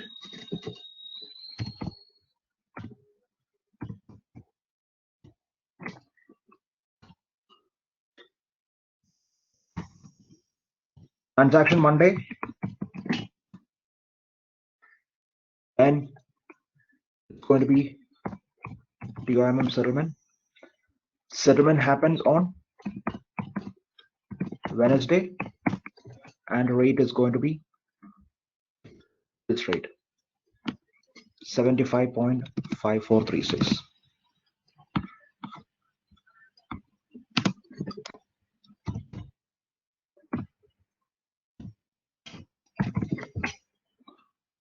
Cash settlement 75.2345. So this is how.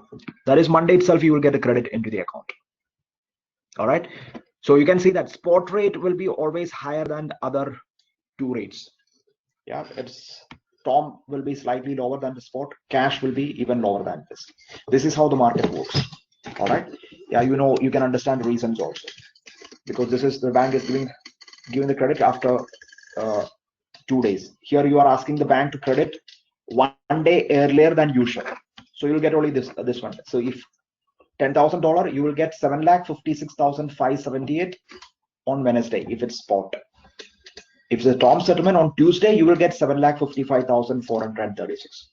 You want same day credit? Yeah, you can go for a cash settlement. Then 7,52,000 rupees only you will be getting. So Wednesday you have a different set of rates, but those rates are not applicable for the trade or the transaction which is done on Monday. Yep. So is that okay? You understood that, how that settlement works, and details with respect to the rates also, how the rates changes. Okay.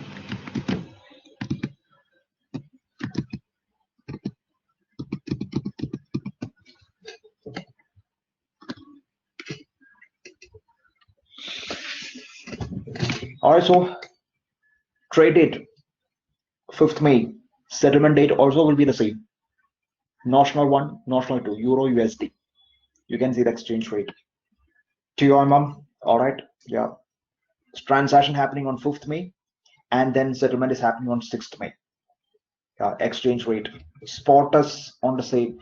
Spot is T+2, 5, and then settlement is happening on 7th. You can see the exchange rate is going up. Okay. Forward rates are determined based on a lot of other factors also, yeah, which we will discuss it later. Yeah, so forwards usually will have a higher rate, and you need to understand the same cost of carry is there in forward contracts also. It's nothing but a derivative contract. So any settlement which is more than 2 days, you call it as a forward. Next is non-deliverable forwards. So what are non-deliverable forwards? See, non-deliverable forwards,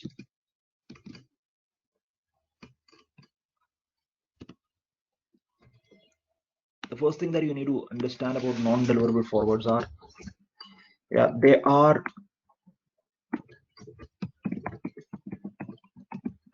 currency forwards.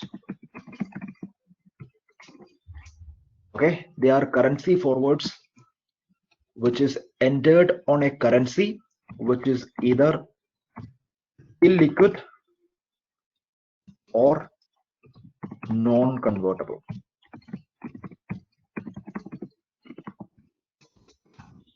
These are currency forwards which are either illiquid or non-convertible. And these contracts are always cash settled. You know what is cash settlement? Yeah, underlying asset is not exchanged. These are all cash settled. And then, in order to ensure that these contracts are cash settled, you will take it through a process called fixing. And in fixing, what you do is like you add 3 conditions to the contract. One is a fixing date, then a fixing time, and then what else? Date, time, and yeah, anything else?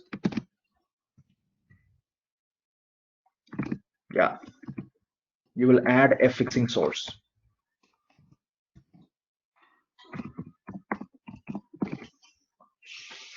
So when you add these 3 conditions, yeah, then that currency forward, you can call it as a NDF, non-deliverable forwards.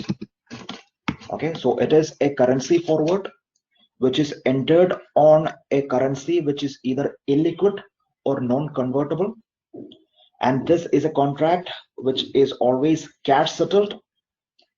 And in order to ensure that it is cash settled, you will add 3 conditions: a fixing source, date, and time. Okay, so let's try to understand all these things, okay, one by one. Currency forward, you know what do you mean by a currency forward, correct? It is a forward contract wherein the specified asset is a currency. That is what a currency forward. But not all currency forwards are NDF. Currency forwards are those forwards wherein the mentioned currency is either illiquid or non-convertible. So what is an illiquid currency? Illiquid currency is the currency is not available in your domestic market. All right. And non-convertible currency? Non-convertible currency is like conversion of that currency is not permitted by the central bank. Examples are like in India's case, yeah, our central bank does not permit conversions of Nepal's currency and Bhutan's currency. So from an India's perspective, you can say that they are non-convertible currencies. Yeah, illiquid currency is not available. Something like a Mexican peso. All right, so that currency is not available, okay, in India. And if you see US perspective, they will consider Indian rupee as a illiquid currency, because that currency is not that frequently available all the time. So any counterparties in US, they get into a currency forward on Indian rupee. Usually it will be an NDF. All right. Yeah. Since the currency is illiquid and since the currency cannot be convertible, yeah, the mentioned currency you cannot exchange. And if you try to exchange, that is not legal also. Correct? Yeah. But then how do you settle it? Yeah, you can settle it based on cash settlement. I hope you understood that. All right. So for example,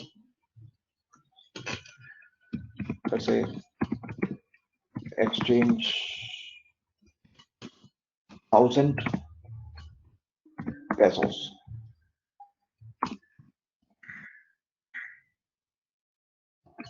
At rupees 30 on August 20th.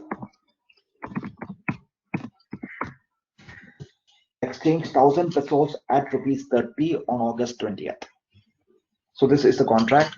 This is the contract between A to B. Or more, A is short, A is selling pesos, and B is long. B is buying peso. It needs to be settled on August 20th. All right. So if it's a normal contract, how do you settle it? Yeah, on August 20th, A will deliver 1,000 pesos and B has to give in return 30,000 rupees. This is how the contract will be settled. But this is, peso is not available in the country. In India, we don't have pesos, right? Yeah. So how do you settle it?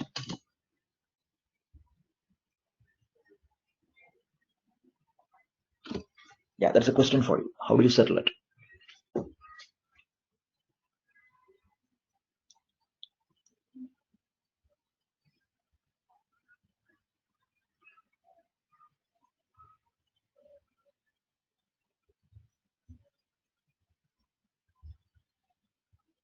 You go to Mexico and ask the central bank and request them, can you please settle it? You will settle it in gold. Mohammed Ishar, where does gold came into the picture? The contract, nowhere it is mentioned gold. Contract on contract. You have to buy a futures contract. We are talking about a forward contract. We can settle it by buying deliverable currency. Can you make it a little clear? What is a deliverable currency? Means we can like US dollar. Like US dollar. But we have Yes. already mentioned two currencies in the contract itself. One is peso, another one is Indian rupee, correct? Yeah, but as you say that Indian rupee is not I'm sorry? as Indian rupee is not deliverable currency, it cannot leave the country. So we can. I'm saying we are seeing it from an India's perspective. This is a contract which you have made in India. Okay. Okay, we are getting into more complications. Convert both currencies against US dollar and exchange US dollar. After having so much of discussion on derivative, I'm still wondering why we are getting into these complicated methods of settlement. In fact, answer is already given in the definition which I have said.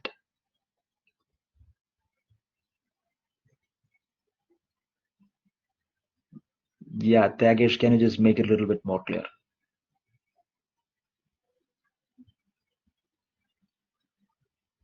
Okay. What is the definition says? These are all currency forwards which are either illiquid or non-convertible and cash settled. This is the answer to the question. It is cash settled. Haven't we discussed the difference between a cash settlement and physical settlement? What is cash settlement? In cash settlement, do we exchange the underlying asset? No. We don't exchange the underlying asset. All right, that's great. Okay, yeah. So what is the underlying asset which is mentioned in the contract, currency contract, which we have made? Indian rupee. Just see the contract once again and tell me.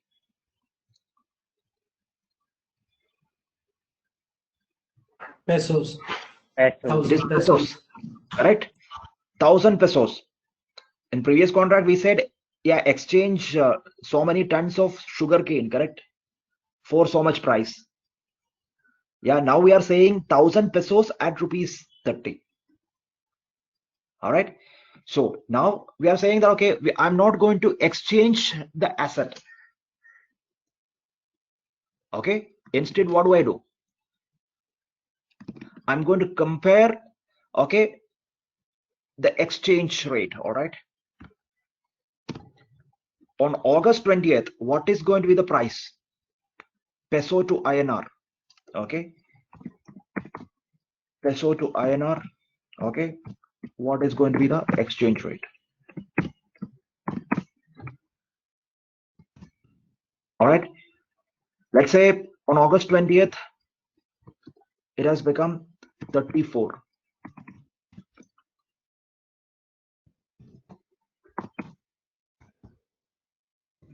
And how does the settlement happens? 4,000 will be given. 4,000 will be given. Who will give whom? We will earn 4,000 means. Sorry? We will earn 4,000. A B will will give earn, it to B. yeah, B will earn 4,000 or A is giving to B, correct? Yeah. So same concept that we have seen yesterday, okay? That is cash settlement. They will compare the strike and the spot on the day of expiry. The difference, they can settle it in cash, Indian rupee. Indian rupee, it's available in plenty here, correct? So you have settled the contract, correct? On the other hand, let's say this price is something like 27. Then yeah, B has to give 3,000 rupees to A. 3,000 rupees, not peso. So this is what an NDF is all about. Okay, it is a currency forward which is entered on a currency which is either illiquid or non-convertible, and it will be settled on cash. It is cash settled, and to settle on cash, you will get. So why this fixing is done? Because fixing is done, you need a source. You need a source to announce the peso INR exchange rate, correct? If the central banks of any of the country is giving that particular exchange rate on a daily basis, yeah, you can take them as the source. Otherwise, a pricing vendor like Bloomberg or Reuters, you can keep that as the fixing source. And then usually the fixing date, if August 20th is the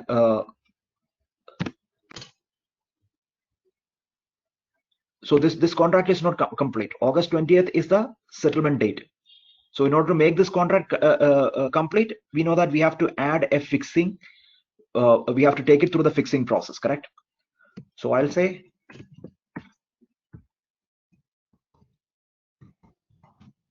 fixing sources, Bloomberg.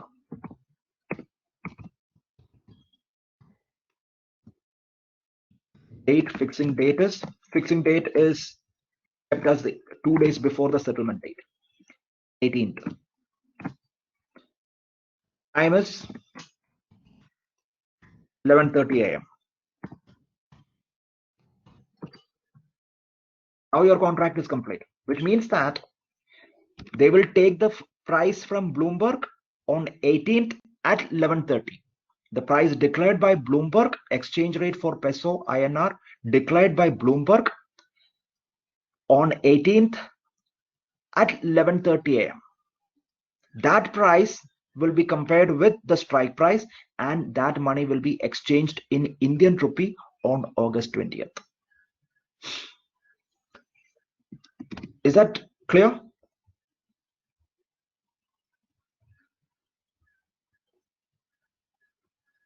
NDF is clear? All right. So yeah, understand the concept very correctly. Okay. So this is one concept that people kind of get confused. Okay, or they're confused with so many things. Some people will say that it is not a contract, it is the non-deliverable currency itself is NDF. No. So that's why I said, yeah, understand it in the every element of that particular concept. It is a currency forward which is entered on a currency which is either illiquid or non-convertible. Since it is illiquid and non-convertible, it will be settled in cash, settled in domestic currency. And in order to ensure that it is settled in cash, you will take it through a process called fixing, wherein you will add fixing date, time, and fixing source. So that is what NDF is all about. NDF is a very common contract which is used by FIIs, foreign institutional investors. Okay, because NDF is what which they use for avoiding the risk of exchange rate as far as their interest rates are concerned. Their investments are concerned, not interest rate, investments are concerned. All right. So to give you a perspective, let's say there is an FII, they are bringing in some $10,000 into India for investing, and at that time USD INR exchange rate is at 60 rupees, let's assume. So when they convert it, they will get 6 lakh rupees.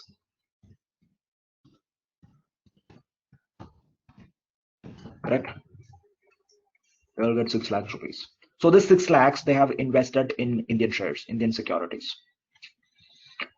Let's say some 3 years is over. The market has given some fantastic return. Let's say market has given some 20% return, which means that what would be the value right now? The value would be 7,20,000, right? And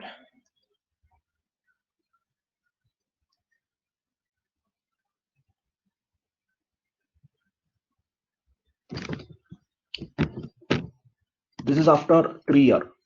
3 years is over. So 20% is a great return for the US investors, because their market they will get only 8-9% kind of return. So everybody was happy, and they converted the 7,20,000. USD INR exchange rate, now it has become 80 rupees. Okay, so when they convert this, how much dollar they will get?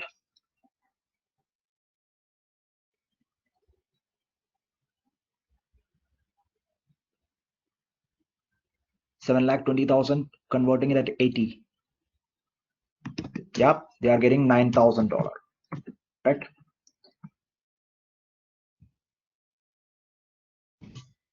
They're getting $9,000. How much they have invested? They have invested $10,000. Market has given 20% return, but their investment in dollar terms, it is in loss. What happened? Yeah, the difference in exchange rate. So when you invest for long term, this is a risk that the FIIs has to face, correct? So the US FIIs, what they can do to avoid that one? Yeah, they can get into an NDF contract, correct? And the OTC, they can get into an NDF contract, yeah, and hedge this. So whatever shortfall which could be there, okay, yeah, in this one, that can get offset by that. So as I said, NDFs are very widely used, okay, by the FIIs to cover their risk in for exchange rate. So otherwise, their investments, if they are expecting the currency of the destination country likely to depreciate, yeah, it would be better they get into an NDF contracts also. So that's how NDFs are used. So NDF, it is non-deliverable forward. Okay, so yeah, so there is something missing here. This is not just currency, it is a currency contract which cannot be freely exchanged between two non-domestic counterparties. Why? It is not convertible. It is entered on a non-convertible currency. Central bank doesn't permit that. It is imposed by the financial regulator. Okay, that non-convertibility condition is imposed by the financial regulator. And this is also known as a cash settled forward. We have seen that. And they are predominantly currencies with low liquidity in the market. Yeah, the currency which is not available. Local regulator has imposed some capital flow restrictions. So that is why it is non-convertible. As a result, major participants in the market can buy and sell NDF currencies, but can only enjoy the profit, suffer losses on the deliverable currency. Deliverable currency means mostly it is their domestic currency. So that is what NDF. So maybe you can just look at this definition which I have written over here, okay, and just see only that. Okay, it is a currency forward which is entered on a currency which is either illiquid or non-convertible. And this forward contract is always cash settled. And to ensure that it is cash settled, they will take it through a process called fixing, wherein they will add these three conditions to the contract, just like the way that we have shown. A fixing date, time, and source. Yeah.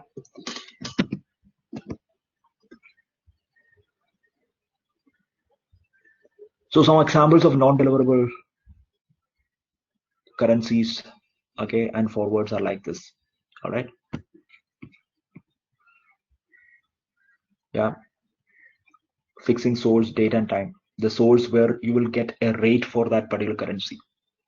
Okay. Fixing date, the date on which it will be taken. We have seen that example.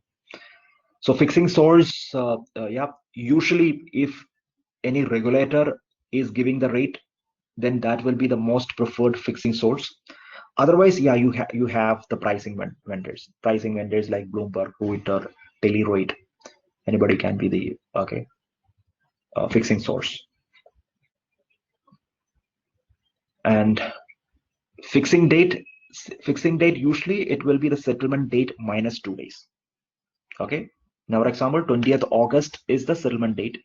Fixing date we have taken at 18th August. Whatever rate which is announced by your fixing source on that particular day and at that time, that will be used for settlement. That will be used for, okay, calculating the cash flow.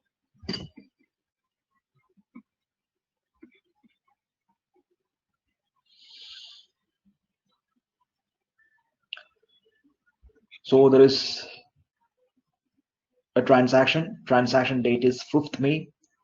Settlement on 5th of August. And fixing date is given as 3rd of August. USD to INR. Exchange rate is given. All right. So as on 3rd August price, yeah, transaction will be settled. So same thing. All right. Exceptions to dates or exception dates. What is it? So usually what is important is like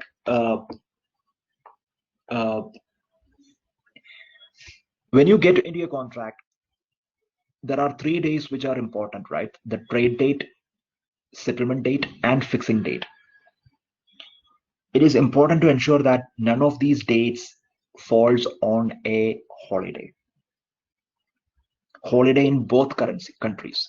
You have 2 countries involved. When it is a forex transaction, you have 2 countries involved. In any of the countries, it shouldn't be a holiday. If that's the case, yeah, it would be a problem. So that is why when you were discussing reference data management and all, you have discussed about holiday calendar. Why global securities operation companies, okay, through their pricing vendors and all, as a static data, they will maintain holiday calendars. Why are they maintaining holiday calendars? Because that's very important when they, do the trade validation processes, correct? They have to ensure that these dates are not falling on any of the holidays. Yeah, so trades can be agreed and settled only between Monday and Friday. Spot for settlement for USD, okay, TRY USD, Ruble USD, PHP, I think Philippines currency, I assume, I'm not very sure. T+1, the forward for the above pairs are T+1 or greater. Okay, according to the NDF fixing, settlement date will be settlement date -1. Okay, so no trades can be settled on a currency holiday. If you go to get into the Middle East, there, yeah, weekend is completely different. Yeah, it's Friday. Okay, so that being the case, when you are these 3 dates, you have to kind of specifically, okay, you have to ensure that it is not falling on a currency holiday in any of the location. Currency nicknames, yeah. So currency pairs are usually referred or addressed with some nicknames in the market. So for example, Euro USD, you call it as fiber. GBP USD, it's called cable. USD Swiss franc, Swissy. USD Japanese and Ninja. USD Canadian dollar, Loonie. Australian dollar USD, Aussie. Euro GBP, Chanel. NSD USD, Kiwi. And there are nicknames for nationals also. So for example, 1 billion, you usually refer it as a yacht. 1 million is referred as a mil, M, or a buck. Yeah. So if a trader says he wants to buy $10, then actually, yeah, he is not talking about, yeah, $10 or 10 rupees. He's talking about 10 million. Yeah. 1 yard means 1 billion. All right. Yeah.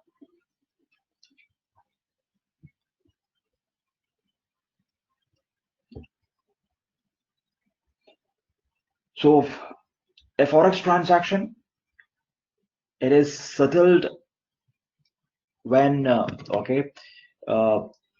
when the both parties transfer the cash on the day of settlement. Okay, and there can be counterparty risk also in forex transaction, and especially when transaction happens in in the tier 2 and tier 3 markets. Counterparties are institutions, and they are from, or there could be possibilities that they are from 2 different countries also. So yeah, in order to ensure that there is no default happens, they will use, or they will kind of adopt a method called payment versus payment. Okay, and they will take the support of this CLS bank, continuous linked settlement. So how it works is that, let's say there is a agreement between who, let's say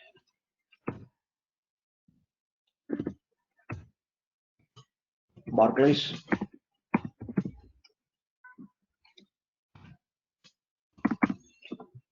they have agreed to exchange some 20 million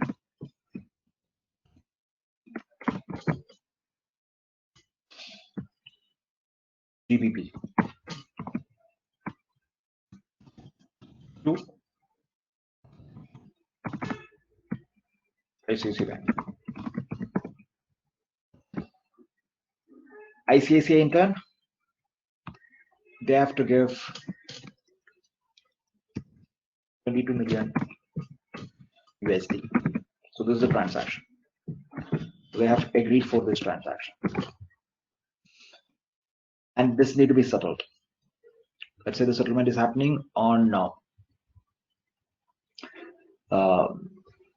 next Tuesday. All right. So what happens is that there would be a CLS bank which comes in between, and counterparties has to transfer these amount, their respective obligation to the CLS bank before that particular cutoff time. If it doesn't happen, CLS bank will return that particular amount to the other counterparty. Let's say 11 a.m. Tuesday. Barclays, they will transfer that particular 20 million GBP to CLS bank. And before 11 a.m., 22 million USD, ICICI Bank has to transfer it to CLS Bank. Let's say only Barclays has transferred before 11 a.m. ICICI Bank didn't transfer. Then what happened? CLS Bank will return that particular 20 million back to Barclays.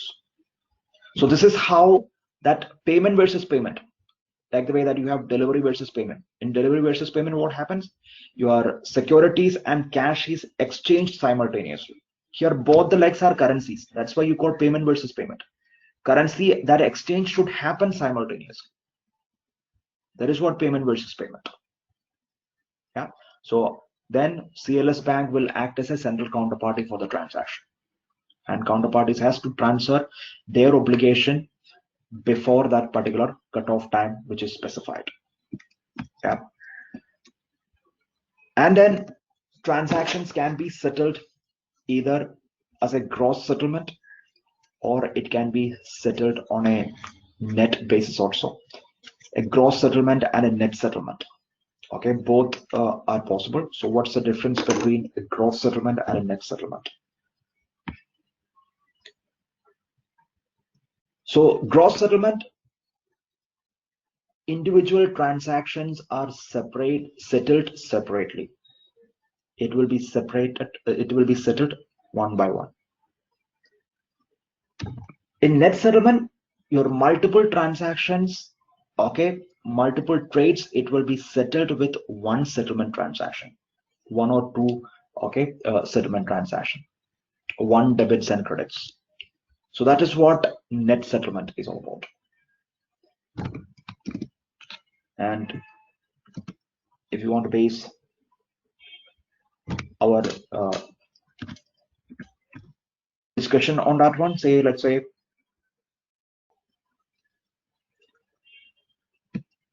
bank one is there.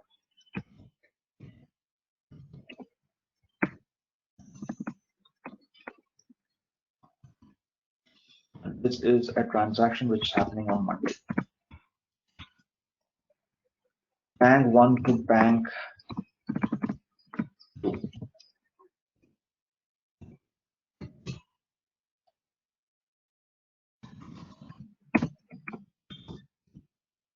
$1,000. This is a this is a spot settlement.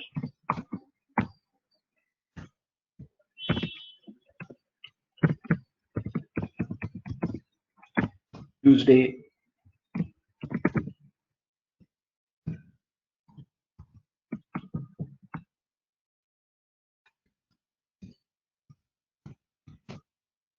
bank one to bank two.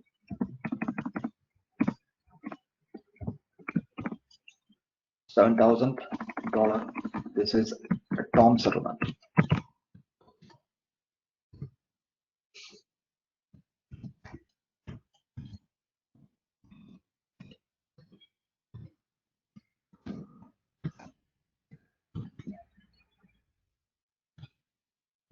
Bank two to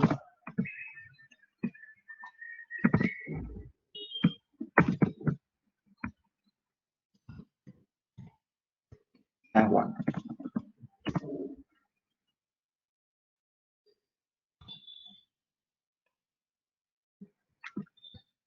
$8,000.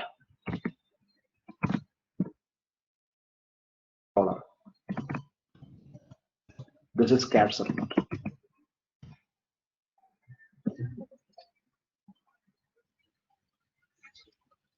So Monday, bank 1 to bank 2, $10,000 spot settlement.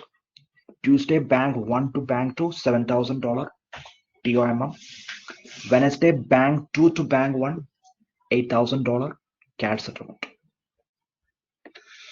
All right. Yeah.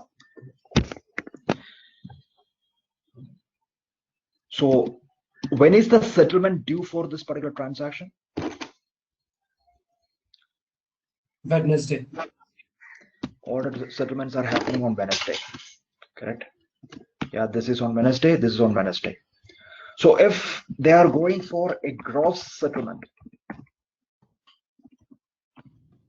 then this 10,000 will be transferred from bank 1 to bank 2, 7,000 will be transferred, bank 1 to, okay, bank 2, and then bank, okay, 2 to bank 1, you have 8,000 rupees will be transferred. And if it is a net settlement, yeah, how does the net settlement works here?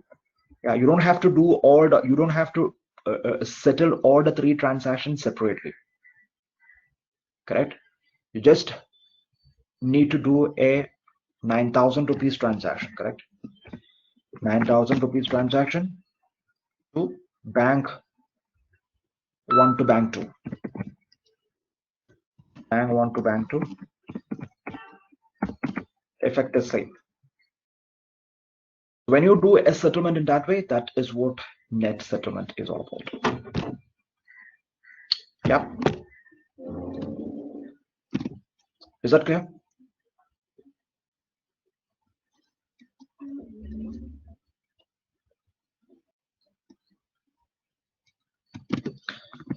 Yep. So that's what 2 transactions have been agreed between investment banks. Receive 100 billion, pay 101 billion. Okay. Pay 112 million, receive 103 million. Therefore, every transaction there is 1 payment and 1 receipt. Okay, so this is a trade which they have agreed. Buy 100 million. Okay, sell 101 million, buy 113 million. Yeah, all these transactions, 2 transactions, they will settle with this one. So what is the advantage of or difference between gross and net settlement? In gross settlement, 1 payment and 1 receipt. Net settlement, all transaction will be settled with 1 amount. 2 payments, you will have 2 receipts. A debit, credit per, okay. It's a net amount which will be debited and credited between the counterparties. All right, yeah. So that is what the difference between this gross settlement and net settlement. So what are some of the rules of netting? One is like the currency should be same. Your first transaction is dollar, second transaction is in pound. Yeah, you cannot have netting possible. And then settlement date also should be the same. We were able to do it because all the settlements were falling on Wednesday. And then counterparties also has to be the same. Yeah, bank 1 and bank 2. Bank 1 and bank 3, yeah, then you cannot go for net settlement. So this is what net settlement difference between that. Yeah. So with that, we are kind of concluding our discussion. So do you have any questions?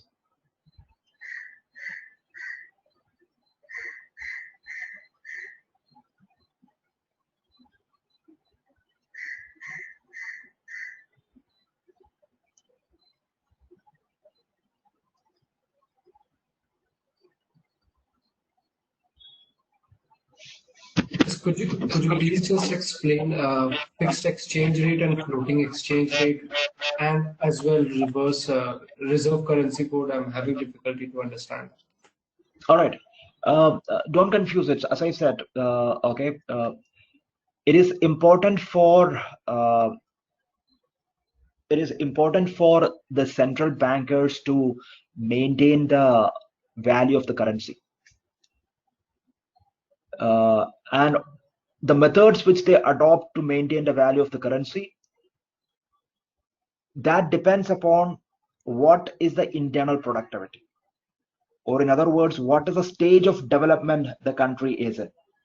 That determines which method to be followed. A fixed currency regime is followed by those countries, okay, and they will maintain the balance, maintain the currency value based on an underlying asset, okay, an underlying asset which is kept by which is in the custody of the central banks, like gold or US Treasury bills. That's a fixed currency regime. All right. Yeah. Floating currency, on the other hand, yeah, the value is determined by the market.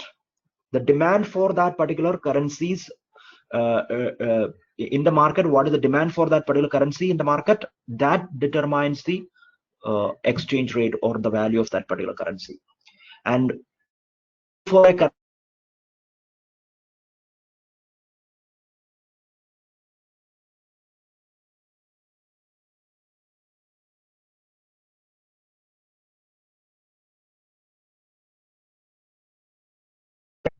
and that's what rate, if a country exporting more, then value for domestic currency goes up. On the other hand, if the currency is importing more, then they have to sell more domestic currency, and then yeah, they have to buy foreign currency. So the value of the domestic currency comes down. And when it comes to a currency reserve, that is when the currency, when the country is a very attractive investment destination and they are earning a lot of foreign inflows. If the central bank can manage, okay, a foreign currency reserve through the open market operation of that, but using that particular reserve, exchange rate can be determined. Okay, as I said, if the foreign currency is appreciating, value is appreciating, they can use the currency reserve to sell foreign currency and contain that particular demand and bring down that particular exchange rate of value appreciated for foreign currency. On the other hand, if the domestic currency value is appreciated, they will purchase back dollar or foreign currency from the market and infuse more domestic currency into the market.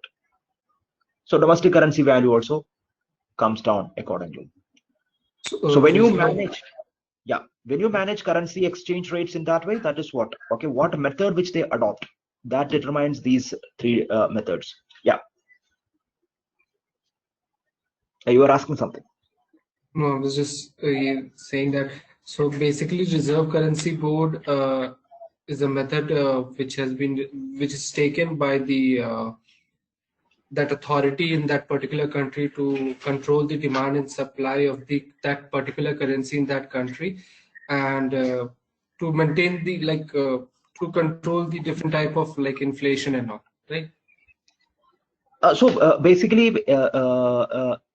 controlling the exchange rate is one important objective of the central bank's monetary policy. Because exchange rate, if you don't control it, then it will have consequences at the balance of trade level. Say, for example, if your domestic currency is depreciating, which means that your foreign currency is appreciating, what is the consequence of that one? Your import will become very costly for you, correct? Yeah. On the yes. So then what happens? Yeah, they have to kind of sell more currency, more foreign currency from their reserve. Okay. And that value need to be brought down. On the other hand, if your domestic currency value is appreciating, foreign currency value is depreciating, that will make your exports non-competitive in the international market. Okay. Your domestic currency value appreciating means your buyers in the other countries, they have to pay more in their country, correct? Yes. So previously, yeah, you understand that. So what happens? Yeah. So they will think that, okay, why are we importing it from India? Let's go to Bangladesh. Let's go to Sri Lanka. Let's import it from there. Yeah, that is cheaper there in their currency terms. Okay, the value that they have to pay is cheaper. Okay. So that's why, in order to make exports attractive, you have to maintain your domestic currency value depreciated. Okay. All right. So then at that time, when they see that domestic currency value appreciating, they will buy more. They will sell more of domestic currency and buy foreign currency from the market. Yes. Yep. All right.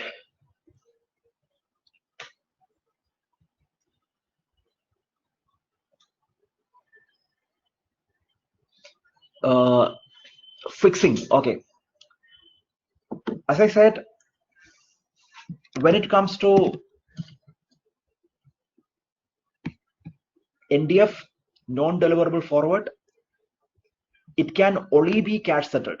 Delivery settlement is not possible, either because that currency is not available or your central bank does not permit the exchange of that foreign currency which is there in the contract.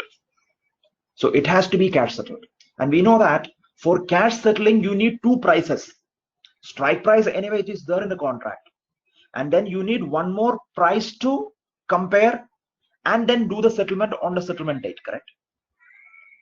So in order to get that particular second price, who will give you that particular second price? That is why we are putting that particular fixing source.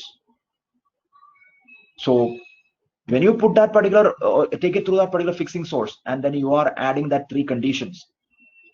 Yeah, it is very obvious that, okay, on 18th, 11:30, you will get a price from Bloomberg, or you will get the price from any of the central bank, or you will get a price from the Reuters.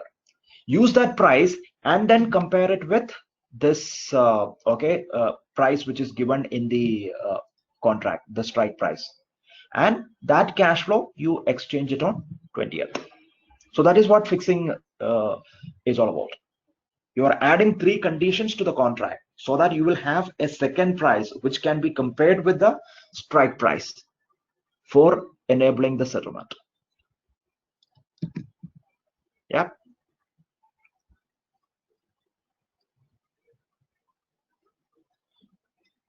Can the notional be different in netting? Yeah, that's what we have seen, correct? If you look at the transaction, what is this notional? The notional is 10,000. Here the notional is 7,000. Notional is 8,000. All the notionals are different, correct?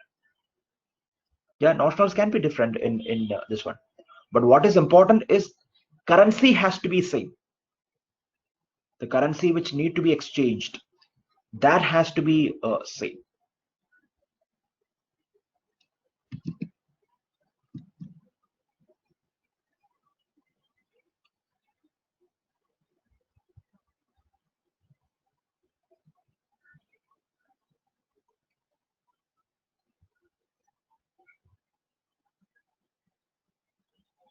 Okay. What else?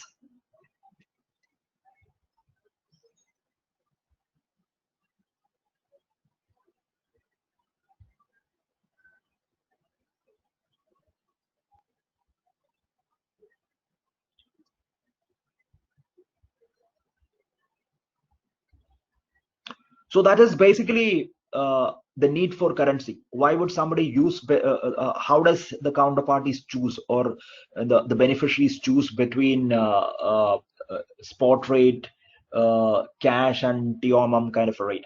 So that depends upon the urgency of the currency. If you are not in urgent need of that particular amount, yeah, then yeah, you can opt for spot settlement. So you will get the highest rate then. Okay, but if you want that particular payoff, because you see these are all currency, which means that every business organization, and usually it is banks, all right, yeah, they need liquidity, correct? So if you have any shortage of liquidity, yeah, they will opt for cash settlement. If liquidity is not a problem, yeah, they will go for a spot settlement. So it is the need for currency, need for that currency, and how urgently they need it, that determines which settlement type they should choose, whether it is a spot or a cash or a top. And forwards are usually used for hedging.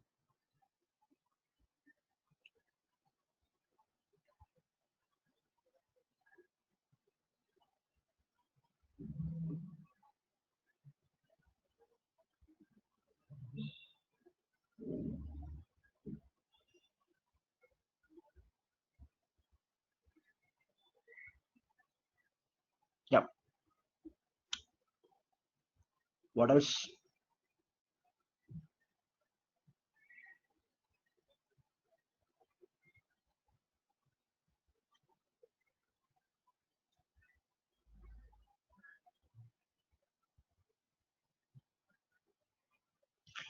Okay, if no further questions, let's conclude.